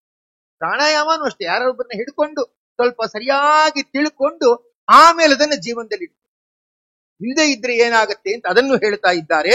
ಸಶಬ್ದಾಗ್ನಿ ಜಲಾಭ್ಯಾಸೆ ಜೀರ್ಣಗೋಷ್ಠೆ ಚತುಷ್ಪತೆ ಶುಷ್ಕ ಪರ್ಣಚಯೇ ನದ್ಯಾಂ. ನದಿಯ ಒಳಗಡೆ ಒಣಗಿದ ಎಲೆಗಳ ಮೇಲೆ 4 ಜಾಗ ಸೇರುವಲ್ಲಿ ಸ್ಮಶಾನದಲ್ಲಿ ಮತ್ತೆ ಬಾವಿಯ ಬಳಿಯಲ್ಲಿ ಮತ್ತೆ ಹುತ್ತದ ಬಳಿಯಲ್ಲಿ ಮಾಡಬಾರದು. ಯೋಗಾಭ್ಯಾಸಂ ವಿವರ್ಜಯೇತ್. ಇಲ್ಲೆಲ್ಲ ಆತಂಕ ಇದೆ ಅಲ್ವಾ? ಹುತ್ತದ ಬಳಿಯಲ್ಲೇ ಮಾಡೋದು, 3 ಗಂಟೆ ಕೂತೆ ಅಂತ ಸದ್ಯ ಹಾವು ಮಾತ್ರ ಬರಬಾರ್ದು ನಮ್ಮ ಗ್ರಾಚಾರಕ್ಕೆ. ಬಾವಿಯ ಬಳಿಯಲ್ಲಿ ಕೂತಿರೋದು, ಏನೋ ನಾವು ಸಾಧನೆ ಮಾಡ್ತೀನಿ ಕೂತಿರೋದು, ಅಲ್ಲಿ ಯಾರ್ಯಾರು ಬರ್ತಾರೋ ಅವ್ರನ್ನ ನೋಡೋದು, ಅಥವಾ ಅವ್ರು ಕೊಡದಿಂದ ನೀರಲ್ಲಿ ಚೆಲ್ಬಿಟ್ಟು ನನ್ ಬಟ್ಟೆ ಒದ್ದೆ ಆಗುತ್ತೋ ಅಂತ ಗಾಬರಿ ಪಟ್ಕೋತಾ ಇರೋದು. ಉದ್ವೇಗ, ಸ್ಮಶಾನ ಆಗ್ಲಿ ಏನೇ ಆಗ್ಲಿ ಉದ್ವೇಗವಿಲ್ಲದ ಜಾಗ ಆಗ್ಲಿ, ಸ್ಮಶಾನ ಮೊದಲಾದವುಗಳನ್ನ ಬಿಟ್ಟು ಒಳ್ಳೆ ಜಾಗದಲ್ಲಿ ಮಾಡ್ತಾ ಇರಬೇಕು. ಸತ್ವಸ್ಯ ಅನುಪಪತ್ತೌತು. ಅಲ್ಲ, ಮನಸ್ಸು ಹಿಡಿತಕ್ಕೆ ಬರ್ತಾ ಇಲ್ಲ, ಯಾಕೋ ತುಂಬಾ ಜನ ಬಂದಿದ್ದಾರೆ, ಮನಸ್ಸು ಹಿಡಿತಕ್ಕೆ ಬರ್ತಾ ಇಲ್ಲ, ಪ್ರಾಣಾಯಾಮ ಪೋಸ್ಟ್ಪೋನ್ ಮಾಡಿ, 5 ಗಂಟೆಗೆ ಮಾಡಬೇಡ, 7 ಗಂಟೆಗೆ ಮಾಡು. ದೇಶ ಕಾಲೋ ವಿವರ್ಜಯೇತ್. ಅಥವಾ ಬೆಳಿಗ್ಗೆ ಬೇಗ ಎದ್ದು ಮಾಡು. ಒಟ್ಟಿನಲ್ಲಿ ನಿನ್ನ ಮನಸ್ಸಿಗೆ ಪ್ರಶಸ್ತವಾಗಿರುವ ವಾತಾವರಣ ನೋಡಿ ಅದನ್ನ ಮಾಡ್ತಕ್ಕಂಥವನಾಗು ಅಂತ ಹೇಳ್ಬಿಟ್ಟು ದೋಷಾನ್ ಏತಾನ್ ಅನಾದೃತ್ಯ. ಹೆಂಗೋ ಒಂದ್ ಮಾಡಿ ಮುಗಿಸ್ಕೊಟ್ಟಾಯ್ತು, ನಾನು ಮುಗಿಸ್ತೀನಿ ಅಂತ ಮಾಡಕ್ ಹೋದ್ರೆ ಶಬ್ದಗಳು ಕಿವಿಗ್ ಬೀಳ್ತಾ ಇದೆ, ನೀನ್ ಕೇಳಿಸ್ಕೋಬಾರ್ದು ಅಂತ ಪ್ರಯತ್ನ ಪಡ್ತಾ ಇದೀಯಾ, ಆದ್ರೂ ಒಳಗಿನ ಇನ್ನರ್ ಕಾನ್ಶಿಯಸ್ ಕೇಳಿಸ್ಕೋತಾ ಇದೆ, ಮನಸ್ಸಲ್ಲಿ ಕೇಳಿಸ್ಬಾರ್ದು ಅಂತಿದೆ. ನೀನು 1 ವರ್ಷದಲ್ಲಿ ದತ್ತಾತ್ರೇಯ ನಾಮಕ ಭಗವಂತ ಹೇಳ್ತಾನೆ ಕಿವುಡನಾಗುತ್ತಾ. ಇಲ್ಲಿ ಮೈಂಡ್ಗೆ ಒಂದು ಶಕ್ತಿ, ಇಲ್ಲಿ ಆಜ್ಞಾಚಕ್ರ ಅಂತ ಕರೀತಾರೆ. ಆಜ್ಞಾಚಕ್ರ ಅಂದ್ರೆ ನಾವು ನಮ್ಮ ಬಾಡಿಗೆ ಆರ್ಡರ್ ಮಾಡ್ತೀವಿ, ಹೀಗ್ ನಡ್ಕೋಬೇಕು ಅಂತ ಆರ್ಡರ್ ಮಾಡ್ಬೋದು. ಇವನ್ ದೇಹಕ್ಕೆ ಏನ್ ಆರ್ಡರ್ ಮಾಡ್ತೀಯ ಅಂದ್ರೆ ಕೇಳಿಸ್ಕೋಬೇಡ ಅಂತ ಆರ್ಡರ್ ಮಾಡ್ತಾ ಇದ್ದ. ಅದೇನಾಗುತ್ತೆ, ಕಡೆಗೆ ಕೇಳಿಸ್ಕೊಳ್ಳದೆ ಅವನೇ ಕಿವುಡನಾಗ್ಬಿಡ್ತಾನೆ. ಅದಕ್ಕೆ ದತ್ತಾತ್ರೇಯ ಹೇಳಿದ್ರು, ಶಬ್ದ ಇರೋ ಜಾಗದಲ್ಲಿ ಹೋಗ್ಬಿಟ್ಟು ಕೇಳಿಸ್ಕೋಬೇಡ ಅಂತ ಯಾಕೆ ಮಾಡಕ್ ಹೋಗ್ಬೇಡ. ಎಲ್ಲಿ ಶಬ್ದ ಕಮ್ಮಿ ಇದೆಯೋ ಆ ಜಾಗಕ್ಕೆ ಹೋಗು, ಅವ್ರು ಹೇಳಕ್ಕಿಂತ ಮೊದಲು ಹೋಗಿ ಯೋಗಾಭ್ಯಾಸವನ್ನು ಮಾಡು. ಇಲ್ಲದೆ ಇದ್ರೆ ನೀನು ಕಿವುಡನಾಗ್ತೀಯ. ಬಾದಿರ್ಯಂ ಜಡತಾ, ಏನೋ ಒಂದು ಜಾಡ್ಯ ಬರುತ್ತೆ. ಸ್ಮೃತೇಹೇ ಮೂಕತ್ವಂ ಅಂಧತಾ, ಮೂರ್ಛೆ ಮೊದಲಾದ ರೋಗಗಳು ಬರುತ್ತೆ, ಕುರುಡುತನ ಉಂಟಾಗತ್ತೆ. ಅದಕ್ಕೆ ನೋಡಿ, ನಮ್ಮ ಭಾರತ ದೇಶದಲ್ಲಿ ಸ್ವಾರಸ್ಯ ಅಂದ್ರೆ ಫಾರಿನಲ್ಲೆಲ್ಲ ಮನೆಗಳನ್ನೆಲ್ಲ ಕಟ್ತಾರೆ, ತುಂಬಾ ಅಪಾರ್ಟ್ಮೆಂಟ್ಗಳು ಅದನ್ನೆಲ್ಲ ಕಟ್ತಾರೆ. ಅದೆಲ್ಲ ಅವ್ರಿಗೇನ್ ಕಂಪಲ್ಸರಿ ಇದೆ, ಡ್ರಾಯಿಂಗ್ ರೂಮ್ ಅಂತ ಕಂಪಲ್ಸರಿ. ನಾವು ರಿಸರ್ಚ್ ಮಾಡ್ಬೇಕು, ಅದಕ್ಕೆ ಬರೆಯಕ್ಕೆ ಸರಿಯಾಗಿ ಒಂದು ಮೇಜ್ ಇರಬೇಕು, ಅಲ್ಲೇ ಟೇಬಲ್ ಇರಬೇಕು, ಅಲ್ಲಿ ಟೇಬಲ್ ಲ್ಯಾಂಪ್ ಇರಬೇಕು, ಇತ್ತ ಕಡೆ ಎಲ್ಲ ಪುಸ್ತಕಗಳಿರ್ಬೇಕು, ಯಾರು ನಮ್ಮನ್ನ ಡಿಸ್ಟರ್ಬ್ ಮಾಡಬಾರ್ದು ಅಂತ ಹೇಳಿ ಅವ್ರಿಗೆ ಒಂಥರ ರಿಸರ್ಚ್ ಮೈಂಡ್. ಅದಕ್ಕೇನಂದ್ರೆ ಪ್ರತ್ಯೇಕವಾದ ಒಂದು ಸ್ಟಡಿ ರೂಮ್ ಇರಬೇಕು ಅಂತ ಮಾಡಿರ್ತಾರೆ. ಎಲ್ಲೇ ಫಾರಿನ್ ಹೋಗಿ ನೋಡಿದ್ರು ಅದು. ನಮ್ಮ ದೇಶದಲ್ಲಿ ಆ ತರ ಇದೆ. ಅದೆಲ್ಲೇ ಹೋಗಿ ನೋಡಿದ್ರು ಕೂಡ ಏನಂದ್ರೆ ದೇವ್ರ ಮನೆ ಅಂತ, ಪ್ರತ್ಯೇಕವಾದ ದೇವ್ರ ಮನೆ. ಅಂದ್ರೆ ಯಾಕೆ? ಶಬ್ದ ಆಗಬಾರ್ದು, ದೃಶ್ಯಗಳಿರಬಾರ್ದು, ಅಂತ ಜಾಗದಲ್ಲಿ ಪ್ರಾಣಾಯಾಮ ಮಾಡಿ. ಈಗೇನ್ ಮಾಡ್ಬಿಟ್ಟಿದ್ದಾರೆ ಅಂದ್ರೆ ಓನರು ಅಡ್ಜಸ್ಟ್ ಆಗ್ತಿದ್ದಾರೆ, ಪರ್ಚೇಸ್ ಮಾಡ್ಕೊಳ್ಳೋರು ಅಡ್ಜಸ್ಟ್ ಆಗ್ತಿದ್ದಾರೆ. ಸಣ್ಣ ಗೂಡನ್ ತೋರಿಸ್ತಾನವನು, ನೋಡಿ ಇದೇ ನಮಗೂ ಅಷ್ಟೇ ಸಾಕು, ದೇವ್ರ ಮನೆ ಇರ್ಬೇಕು, ಸರಿ ಅಷ್ಟಿದೆ ಅಲ್ವಾ ಸಾಕು, ದೇವರೇನು ದೊಡ್ಡದೇ ಬೇಕು ಅಂತ ಹೇಳ್ತಾನ, ಅಡ್ಜಸ್ಟ್ ಮಾಡ್ಕೋತಾನ, ನಮ್ ಸ್ಥಿತಿ ಗೊತ್ತಿದೆ ಅಂತಾರೆ. ಮತ್ತೆ ಬೆಡ್ರೂಮ್ ದೊಡ್ಡದ್ ಮಾಡ್ಬಿಡ್ತಾರೆ. ದೇವ್ರು ಹೇಳ್ತಾನೆ ಬೆಡ್ರೂಮ್ ದೊಡ್ಡದ್ ಮಾಡ್ತೀವಿ, ಬೆಡ್ ರಿಡನ್ನೇ ಆಗ್ಬಿಡು, ಹೆಂಗೂ ಮಲ್ಕೊಳಕ್ ಮುಂದೆ ಬೇಕಾಗತ್ತೆ ಅಂತ. ಅದು ದೇವ್ರ ಪೂಜೆಗೆ ಅಂತ ದೊಡ್ಡ ರೂಮ್ ಅಲ್ಲ, ನಿಜ ಹೇಳ್ಬೇಕಂದ್ರೆ ಪ್ರಾಣಾಯಾಮಕ್ಕೆ ಅಂತ ದೊಡ್ಡ. ಸರಿಯಾಗಿ ಕಾಲಿಟ್ಕೊಂಡು ಕೂತ್ಕೊಂಡು ಪ್ರಾಣಾಯಾಮ ಮಾಡಿ ಪೂಜೆ ಮಾಡುವಷ್ಟು ಏಕಾಗ್ರತೆ ಇದೆ. ಇನ್ ಕೆಲವು ಕಡೆ ಅಡಿಗೆ ಮನೆಯಲ್ಲೇ ಏನ್ ಮಾಡ್ಬಿಟ್ಟಿರ್ತಾರೆ, ಸಣ್ಣ ಒಂದು ಶೆಲ್ಫ್ ಮಾಡಿ ಅದರಲ್ಲೇ ದೇವರು ಇಟ್ಟಿರ್ತಾರೆ, ಅದ್ರ ಪಕ್ಕದಲ್ಲೇ ದೋಸೆ ಇದಿರುತ್ತೆ. ಇವನು 2 ನಿಮಿಷ ಅದನ್ನ ನೋಡ್ತಾನೆ, 2 ನಿಮಿಷ ಇದನ್ನ ನೋಡ್ತಾನೆ, ಏನ್ ಜಪ ಮಾಡ್ತಾನೆ ಅಲ್ವಾ? ಮಾಡಿದ್ರೆ ಅಂಧತಾ, ಕಣ್ಣು ಹೋಗುತ್ತದೆ. ಜ್ವರಶ್ಚ ಜಾಯತೆ, ವಾಸಿ ಆಗದ ಜ್ವರ ಬರುತ್ತದೆ. ಅದಕ್ಕೆ ಗುರುಗಳನ್ನ ಹಿಡ್ಕೊಂಡು ಒಂದು ಡ್ರೈವಿಂಗ್ ಮಾಡ್ಬೇಕಾದ್ರೆ ಹೇಳ್ತಾರೆ ಅಲ್ವಾ, ಸುಮ್ನೆ ಡ್ರೈವಿಂಗ್ ಮಾಡ್ತೀನಿ ಅಂತ ಕಾರ್ ತಗೊಂಡ್ ಮಾಡಬಾರ್ದು, ಒಬ್ಬ ಎಕ್ಸ್ಪರ್ಟ್ ಇಟ್ಕೊಂಡು ಅವನಿಂದ ನಾವು ಕಲಿಬೇಕು ಅಂತ ಹೇಳ್ತಾರೆ. ಅದು ಗಾಡಿ, ಈ ಶರೀರನೂ ದೊಡ್ಡ ಗಾಡಿನೇ. ಇದಕ್ಕೆ ಒಳ್ಳೆಯವ್ರನ್ನ ಇಟ್ಕೊಂಡು ಪ್ರಾಣಾಯಾಮಾದಿಗಳನ್ನ ಮಾಡಿಕೊಂಡು ಏನಂದ್ರೆ ನಾವು ನಮ್ಮ ಮನಸ್ಸನ್ನು ಹಿಡಿತದಲ್ಲಿ ಇಡಬೇಕು ಅಂತ ಅನೇಕ ತತ್ವಗಳನ್ನ ಹೇಳ್ತಾ ಇರ್ತಕ್ಕಂಥವನಾಗಿದ್ದಾನೆ. ಹೇಳಿ ಮತ್ತೆ ಹೇಳ್ತಾನೆ, ಅದನ್ನೆಲ್ಲ ನಾವು ತಿಳ್ಕೊಳ್ಳೋಣ. ತಿಳ್ಕೊಂಡು ಒಂದಲ್ಲ ಒಂದು ಸಂದರ್ಭದಲ್ಲಿ ಮಾಡ್ಲಿಕ್ಕೆ ಅನುಕೂಲ ಆದ್ರೆ ಒಳ್ಳೇದು. ಬಿಸಿ ಗಂಜಿಗೆ ತುಪ್ಪ ಹಾಕಿಕೊಂಡು ತಿನ್ಬೇಕು. ಉಡುಪಿ ಕಡೆ ಎಲ್ಲ ಇಂಥ ಪದ್ಧತಿ ಗಂಜಿ ಊಟ ಅಂತ ಇದ್ದೇ ಇದೆ ಅಲ್ವಾ. ಇದು ಯೋಗಾಭ್ಯಾಸ ಮಾಡುವವನಿಗೆ ಅವಶ್ಯವಾದದ್ದು ಅಂತ ಹೇಳ್ತಾರೆ. ಯಾಕಂದ್ರೆ ತುಪ್ಪ ಸೇರಿಸಿದ ಬಿಸಿಯಾದ ಅಕ್ಕಿಯ ಗಂಜಿ ಇದನ್ನ ಅವನು ತಿಂತಾ ಇರತಕ್ಕಂಥವನಾಗ್ಬೇಕು. ಆ ತಿನ್ನೋದ್ರಿಂದ ಉದರ ಸಂಬಂಧಿಯಾದ ರೋಗಗಳು, ಅಜೀರ್ಣ ಮೊದಲಾಗಿರ್ತಕ್ಕಂಥ ರೋಗಗಳೇನಿದೆ ರೋಗಗಳೆಲ್ಲ ವಾಸಿ ಆಗುತ್ತದೆ. ಅವನಿಗೆ ಪ್ರಾಣಾಯಾಮ ಮಾಡ್ಲಿಕ್ಕೆ ಅನುಕೂಲ ಆಗುತ್ತದೆ. ಅಂದ್ರೆ ಈಗ ಡಾಕ್ಟ್ರು ಏನ್ ಮಾಡ್ತಾರೆ ಅಂದ್ರೆ ಒಂದ್ ಕಡೆಯಿಂದ ಟ್ರೀಟ್ಮೆಂಟ್ ಕೊಡ್ತಾರೆ, ಇನ್ನೊಂದ್ ಕಡೆಯಿಂದ ಡಯಟ್ ಹೇಳ್ತಾರೆ. ಡಯಟ್ ಫಾಲೋ ಮಾಡ್ಬೇಕು, ಈ ಟ್ರೀಟ್ಮೆಂಟ್ ಏನಿದೆ ಇದು ಫಾಲೋ ಮಾಡ್ಬೇಕು ಮೆಡಿಸಿನ್ ಜೊತೆಗೆ. ಆಗ ಏನಾಗುತ್ತೆ, ಅವನು ಬೇಗ ಚೇತರಿಸ್ಕೊಳ್ತಾನೆ. ಯಾವನಿಗೋ ಕಾಲ್ ಮುರಿದಿರುತ್ತೆ, ಡಾಕ್ಟರ್ ಟ್ರೀಟ್ಮೆಂಟ್ ಕೊಟ್ಟಿರ್ತಾರೆ, ಆಮೇಲೆ ಹೇಳ್ತಾರೆ ನೀನು 25 ನಿಮಿಷ ನಡೀಬೇಕು, ಆಗ ನಿನಗೆ ಏನು ಆಪರೇಷನ್ ಮಾಡಿದ್ದೇನಿದೆ ಅದು ಸರಿ ಆಗತ್ತೆ ಅಂತ ಹೇಳ್ತಾರೆ. ಹಾಗೆ ನೀನ್ ಪ್ರಾಣಾಯಾಮ ಮಾಡ್ಬೇಕಾ, ಹಾಗಾದ್ರೆ ಆಹಾರ ಹೇಗಿರಬೇಕು ಅನ್ನೋದನ್ನ ಇಲ್ಲಿ ತಿಳಿಸಿ ಹೇಳ್ತಕ್ಕಂಥವರಾಗಿದ್ದಾರೆ. ಮತ್ತೆ ಹೇಳ್ತಾ ಇರ್ತಕ್ಕಂಥವರಾಗಿದ್ದಾರೆ, ಮಾತನಾಡ್ಲಿಕ್ಕೆ ತೊಂದರೆ ಆದ್ರೆ ವಾಗ್ದೇವಿಯನ್ನು ಉಪಾಸನೆ ಮಾಡಬೇಕು. ಕಿವುಡುತನ ಪ್ರಾಪ್ತ ಆದ್ರೆ ಶ್ರವಣ ಶಕ್ತಿಯನ್ನ ಧಾರಣೆ ಮಾಡಬೇಕು. ಆ ಶ್ರವಣ ಶಕ್ತಿಯನ್ನ ಧಾರಣೆ ಮಾಡಿಬಿಟ್ರೆ ಆಗ ಏನ್ ಕೇಳಿಸದೆ ಇರೋದಿರುತ್ತೆ ಅದು ತಾನಾಗೇ ಕೇಳಿಸತ್ತೆ ಅಂತ ಹೇಳ್ತಾರೆ. ಮತ್ತೆ ಇನ್ನೊಂದು ಹೇಳ್ತಾರೆ, ಇದೆಲ್ಲ ಹೆಂಗ್ ಹೇಳೋದು ಅಂತ ನನಗೆ ಗೊತ್ತಾಗ್ತಿಲ್ಲ. ಏನಂದ್ರೆ ಏನೋ ಒಂದು ಬಾಯಲ್ಲಿ ತುಂಬಾ ಬಾಯಾರಿಕೆ ಆಗ್ತಾ ಇರತಕ್ಕಂಥದ್ದಾಗಿದೆ, ಏನಾದ್ರೂ ಕುಡಿಬೇಕು ಅನ್ಸುತ್ತೆ, ಕುಡಿಬಾರ್ದು. ಕುಡಿದು ಬಿಟ್ರೆ ಯೋಗ ಹಾಳಾಗತ್ತೆ. ಅದಕ್ಕೆ ಹೇಳ್ತಾರೆ ತಲೆ ಮೇಲೆ ಮಾವನ ಇಟ್ಕೋಬೇಕು. ಚೆನ್ನಾಗಿದೆ ಚೆನ್ನಾಗಿದೆ ಚೆನ್ನಾಗಿದೆ ಅಂತ ಹೀಗ ಅನ್ಬೇಕು. ಅಂದಾಗ ಕೆಲವರು ಅಂತಾರೆ ಸದ್ಯ ಏನ್ ಊಟನೇ ಆಗ್ಬೇಕು ಅಂತಿಲ್ಲ, ಎಲೆ ಹಾಕಿದ್ರೆ ಅಷ್ಟೇ ಸಾಕು, ಅದನ್ನ ನೋಡ್ಬಿಟ್ಟು ಊಟ ಗ್ಯಾರಂಟಿ ಆಗಿ ಎಷ್ಟೋ ಊಟ ಮಾಡ್ದಂಗೆ ಆಗತ್ತೆ ಅಂತಾರೆ ಅಲ್ವಾ. ಎಲೆ ಹಾಕ್ಬಿಟ್ಟು ಬನ್ನಿ ಕೂತ್ಕೊಳ್ಳಿ ಅಂದ್ಬಿಟ್ಟು ಸಾಕು, ಅವ್ರಿಗೆ ಅಷ್ಟೇ ನೆಮ್ಮದಿ. ಆಮೇಲೆ ಅರ್ಧ ಗಂಟೆ ಆದ್ಮೇಲೆ ಬಡಿಸಿದ್ರು ಪರವಾಗಿಲ್ಲ ಅಲ್ವಾ. ಹಾಗೆ ತಲೆ ಮೇಲೆ ಮಾವಿನನ್ನು ಇಟ್ಕೊಂಡು ಮಾವಿನ ರಸವನ್ನ ಸವಿಯುತ್ತಿದ್ದೇನೆ ಅಂತ ಭಾವಿಸ್ಬೇಕಂತೆ. ಭಾವಿಸ್ಬಿಟ್ರೆ ಅವನಿಗೆ ಬಾಯಾರಿಕೆ ಹೋಗುತ್ತದೆ. ಇದನ್ನ ನಾವು ಪ್ರತ್ಯೇಕವಾಗಿ ಪ್ರಯೋಗ ಮಾಡಿ ತಿಳ್ಕೊಂಡ್ರೆ, ಸಾಧ್ಯನಾ ಅಂತ ತಿಳ್ಕೊಂಡ್ರೆ ಯೋಗಿಗಳ ಜೊತೆ ಇದ್ದು ಇದು ಗೊತ್ತಾಗುತ್ತದೆ ಅಂತ ಹೇಳ್ತಾ ಇರ್ತಕ್ಕಂಥವರಾಗಿದ್ದಾರೆ. ಹಾಗೆ ಏನಂದ್ರೆ ಶೀತ ಬಾಧೆಯ ಸಮಯದಲ್ಲಿ ತಲೆ ಮೇಲೆ ಉಷ್ಣವನ್ನು ಧಾರಣೆ ಮಾಡಬೇಕು. ಅಂದ್ರೆ ಒಂದು ಬಾಂಡ್ಲಿ ತರ ಇಟ್ಟು ಅದ್ರ ಮೇಲೆ ಒಂದು ಉಷ್ಣವಾದ ವಸ್ತುವನ್ನು ಇಟ್ಟು ಬೇಕಾದ್ರೆ ತಲೆ ಮೇಲೆ ಒಂದು ಪೇಟ ಕಟ್ಕೋಬಹುದು, ಅದೇನ್ ತೊಂದರೆ ಇಲ್ಲ. ಇಟ್ಟು ಉಷ್ಣ ನನ್ನ ದೇಹದಲ್ಲಿದೆ, ಉಷ್ಣ ನನ್ನ ದೇಹದಲ್ಲಿದೆ ಅಂತ ತಿಳ್ಕೊಂಡ್ರೆ ಶೀತ ಹೋಗುತ್ತೆ. ಯದ್ಭಾವಂ ತದ್ಭವತಿ. ನೀನ್ ಆರೋಗ್ಯವಾಗಿದೆ ಅಂತ ತಿಳ್ಕೊ, ಖಂಡಿತ ಆರೋಗ್ಯವಾಗಿರ್ತೀಯ. ಏನೋ ಶೀತ ಇದೆ ಹೋಗತ್ತೆ ಇವತ್ತು ಅಂತ ತಿಳ್ಕೊ, ಖಂಡಿತ ಹೋಗುತ್ತೆ. ಅದು ನಮಗೆ ಭಾವನೆ, ಹೋಗಲ್ಲ ಅಂತ ಕಾಣುತ್ತೆ, ಡಾಕ್ಟರ್ಗೆ ಒಂದು 250 ರೂಪಾಯಿ ಕೊಟ್ಟ ಮೇಲೇನೆ ಹೋಗೋದು ಅಂತ ಕಾಣುತ್ತೆ, ಅವ್ರಿಗೆ ದಕ್ಷಿಣೆ ಕೊಡದೇ ಇದ್ರೆ ಈ ರೋಗ ವಾಸಿ ಆಗಲ್ಲ ಅಂತ ಅವ್ರಿಗೆ ದಕ್ಷಿಣೆ ಕೊಟ್ಬಿಟ್ಟು ಬರ್ತಾನೆ, ಆಮೇಲೆ ಮಾತ್ರೆ ತಗೊಳ್ಳದೇ ಇದ್ರು ಹೋಗುತ್ತೆ ಎಷ್ಟೋ ಸಾಕು. ಅಂದ್ರೆ ಒಂದು ಭಾವನೆ ಏನಿರುತ್ತೆ ಅದಕ್ಕೆ ಅಟ್ಯಾಚ್ಮೆಂಟ್ ಆಗ್ಬಿಟ್ಟು ಇನ್ ಕೆಲವ್ರಿಗೆ ಅನ್ನೋದು ನಂಗೆ ಯಾಕೆ ತಲೆನೋವು ಬರ್ತಾ ಇದೆ, ಇದು ನೀವು ಕಾಫಿ ಕುಡಿದಿಲ್ಲ ಅದಕ್ಕೆ ತಲೆನೋವು ಬರ್ತಾ ಇದೆ ಅಂತ ಕರ್ಕೊಂಡ್ಬಿಟ್ಟಿರ್ತಾರೆ. ಆದ್ರೆ ನಿನ್ ಮನ್ಸನ್ನ ನೀನು ವಿಷಯ ಪದಾರ್ಥಕ್ಕೆ ಯಾಕೆ ಟ್ಯೂನ್ ಮಾಡ್ಕೋಬೇಕು? ಬೇಡ, ನೀನು ಅದನ್ನ ಗೆದ್ದಿದ್ದೀನಿ ಅಂತ ತಿಳ್ಕೊ, ಖಂಡಿತವಾಗಿ ನೀನು ಅದನ್ನ ಗೆಲ್ಲಬಹುದು ಅಂತ ಹೇಳ್ತಾ ಮತ್ತೆ ಹೇಳ್ತಾರೆ ಏನಂದ್ರೆ, ಅದು ಎಷ್ಟೋ ಸರ್ತಿ ನಮ್ ತಲೆಗೆ ಯಾವ್ದೋ ವಿಷಯ ಹೊಳಿತಾ ಇರಲ್ಲ, ಯಾವ್ದೋ ಶ್ಲೋಕ ಬರ್ತಾ ಇರಲ್ಲ ಅಂತ ಇಟ್ಕೊಳ್ಳಿ. ಶ್ಲೋಕ ಬರ್ತಾ ಇಲ್ಲ, ಇಲ್ಲೇ ಇದೆ, ಬಾಯಿಗೆ ಬರ್ತಾ ಇಲ್ಲ, ಯಾರಿಗೆ ಬರ್ತಾ ಇಲ್ಲ, ಬಾಯಿಗೆ ಬರ್ತಾ ಇಲ್ಲ ಅಂತ, ಎಲ್ಲೋ ಇಲ್ಲೇ ಇದೆ, ಹಾ ಬಾಯಿಗೆ ಬಂತು ಅಂತ ನಾನ್ ನೋಡ್ತೀನಿ. ಎಲ್ಲಾರು ಯೋಗಿಗಳ ಕತೆ ಸಿಕ್ಕರೆ ಅಂತದ್ದು ಅಂದ್ರೆ ಹಿಂದೆ ಮರ್ತೋಗಿದ್ದು ಪೂರಾ ಆಮೇಲೆ ಜ್ಞಾಪಕಕ್ಕೆ ಬಂದಿರೋದು ಸಿಕ್ಕರೆ ನಾನು ಅದನ್ನ ತಿಳಿಸಿ ಹೇಳ್ತೀನಿ. ಆಗ ಸ್ಮರಣ ಶಕ್ತಿಯನ್ನ ಕಳೆದುಕೊಂಡು ಯೋಗಿಗೆ ಕೂಡಲೇ ಸ್ಮರಣ ಶಕ್ತಿ ಬಂದ್ಬಿಡುತ್ತದೆ. ಈಗ ಅವನೋ ಒಬ್ಬ ಯೋಗಿ ಇದ್ದಾನೆ, ಅವನು ಜನಸಂಘ ಎಲ್ಲ ಬಿಟ್ಟು ಹಿಮಾಲಯದಲ್ಲಿ 20 ವರ್ಷ ತಪಸ್ ಮಾಡ್ತಾ ಇದ್ದಾನೆ. 20 ವರ್ಷ ತಪಸ್ ಮಾಡ್ತಾ ವಿಷ್ಣು ಸಹಸ್ರನಾಮ ಹೇಳೋದೇ ಮರ್ತೋಗ್ಬಿಟ್ಟಿದೆ, ಮುಟ್ಟಿಪಟದಲ್ಲಿ ಜ್ಞಾಪಕಕ್ಕೆ ಬರ್ತಾ ಇಲ್ಲ. ಅದು ಮೈಂಡ್ ಅಲ್ಲಿ ಯಾವುದೋ ಒಂದು ಭಾಗದಲ್ಲಿ ಇರುತ್ತೆ, ಅವನು ಕಲಿತ ವಿದ್ಯೆಗಳೆಲ್ಲ ಮೈಂಡ್ ನ ಯಾವುದೋ ಒಂದು ಭಾಗದಲ್ಲಿ ಇರುತ್ತೆ. ಅದು ಆಕ್ಟಿವೇಟ್ ಮಾಡ್ಬೇಕು. ಹೆಂಗ್ ಆಕ್ಟಿವೇಟ್ ಮಾಡೋದಂದ್ರೆ ತಲೆ ಮೇಲೆ ಹಿಂಗ್ ಹೊಡ್ಕೊಂಡ್ರೆ ಸರಿಯಾದ ಕ್ರಮದಲ್ಲಿ ಆಕ್ಟಿವೇಟ್ ಆಗುತ್ತೆ. ಆಕ್ಟಿವೇಟ್ ಆಗ್ತಾ ಇದ್ದಾಗ ಅದು ಬರುತ್ತದೆ. ಯಾವನೋ ಒಬ್ಬ ರಾಜನ ಆಸ್ಥಾನದಲ್ಲಿ ಅಮರಕೋಶ ಒಪ್ಪಿಸ್ಬೇಕು ಅಂತ ಮಗನ್ನ ಕರ್ಕೊಂಡು ಬಂದಂತೆ ಎಲ್ರೂ ಅಮರಕೋಶ ಒಪ್ಸಿದ್ದಾರೆ, ಮಗ ಒಪ್ಸಿಲ್ಲ. ಪಂಡಿತನಿಗೆ ಅವಮಾನ ಆಗೋಯ್ತು.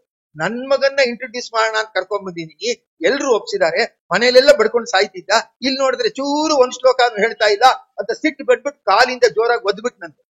ಅವ್ನ್ ದಬಾರ್ ಅಂತ ಕೆಳಗಡೆ ಬಿದ್ಬಿಟ್ನಂತೆ. ಇಡೀ ಅಮರಕೋಶ ಒಪ್ಪಿಸ್ತಾ ಇದ್ದಾನೆ. ರಾಜ ಅಲ್ಲ ಅಷ್ಟು ಹೇಳಿದ್ರು ಇದ್ ಮಾಡ್ಲಿಲ್ಲ, ನೀನ್ ಒದ್ದಿದ್ದಕ್ಕೆ ಹಿಂಗ್ ಹೇಳ್ಬಿಟ್ನಲ್ಲ ಅಂದ್ರೆ, ರಾಜ ಅವನು ಮಲ್ಕೊಂಡೇ ಕಲಿತಾ ಇದ್ದ ಹಾಸಿಗೆ ಮೇಲೆ, ಅವನು ಕೂತ್ಕೊಂಡು ಕಲ್ತಿಲ್ಲ. ಅದಕ್ಕೆ ಅವನು ಮಲಗಿದ ಆಸನದಲ್ಲೇ ಬರುತ್ತೆ ವಿನಃ ಕೂತ್ಕೊಂಡ್ರೆ ಅದ್ ಬರಲ್ಲ. ಅದಕ್ಕೆ ಕೂತ್ಕೊಂಡೇ ಅಧ್ಯಯನ ಮಾಡ್ಬೇಕು, ಮಲ್ಕೊಂಡು ಅಧ್ಯಯನ ಮಾಡಬಾರ್ದು. ನನ್ ಮಗ ನನ್ ಮಾತು ಕೇಳಿಲ್ಲ ಅಂತ ಅವ್ನು ಹೇಳ್ತಾನೆ. ಅಂದ್ರೆ ಮಕ್ಕಳು ಮಲ್ಕೊಂಡೇ ಕಲ್ತ್ಕೊಳ್ಳಿ ಬಿಡು ಅಂತಾನೆ. ಇಗೋ ಒಂದು ಓದ್ಕೊಂಡ್ರೆ ಸಾಕು, ಅದೇನದು ಅಂತಾನೆ. ಲೌಕಿಕ ವಿದ್ಯೆಗೆ ಬೇಕಾದ್ರೆ ಹಾಗನ್ನು, ಆದ್ರೆ ಶ್ರದ್ಧಾವಂತವಾದ ವೇದ ಉಪನಿಷತ್ತು ಇವುಗಳಿಗೆಲ್ಲ ಕೂತ್ಕೊಂಡು ಕಲ್ತರೇನೆ ಧ್ಯಾನಕ್ಕೆ ಉಪಯೋಗ. ಕೂತ್ಕೊಂಡು ಕಲಿದೇ ಇದ್ರೆ ಧ್ಯಾನಕ್ಕೆ ಉಪಯೋಗ ಅಲ್ಲ ಅಂತೇಳಿ ಅದನ್ನ ಹೇಳ್ತಾ ಇರ್ತಕ್ಕಂಥವರಾಗಿದ್ದಾರೆ. ಅದ್ ಹೇಗೆ ಅನ್ನೋದನ್ನ ಮತ್ತೆ ನಾವು ನಾಳೆ ದಿವಸ ಮುಂದುವರೆದು ನೋಡೋಣ. ಭಗವಂತನಿಗೆ ಸಮರ್ಪಣೆ ಮಾಡೋಣ. ಸರ್ವೇಂದ್ರಿಯ ಪ್ರೇರಕೇಣ ಶ್ರೀ ಪ್ರಾಣಪತಿನೇರಿತಃ ಯದವೋಚಂ ಅಹಂ ತೇನ ಪ್ರಿಯತಾಂ ಕಮಲಾಲಯ. ಶ್ರೀಕೃಷ್ಣ.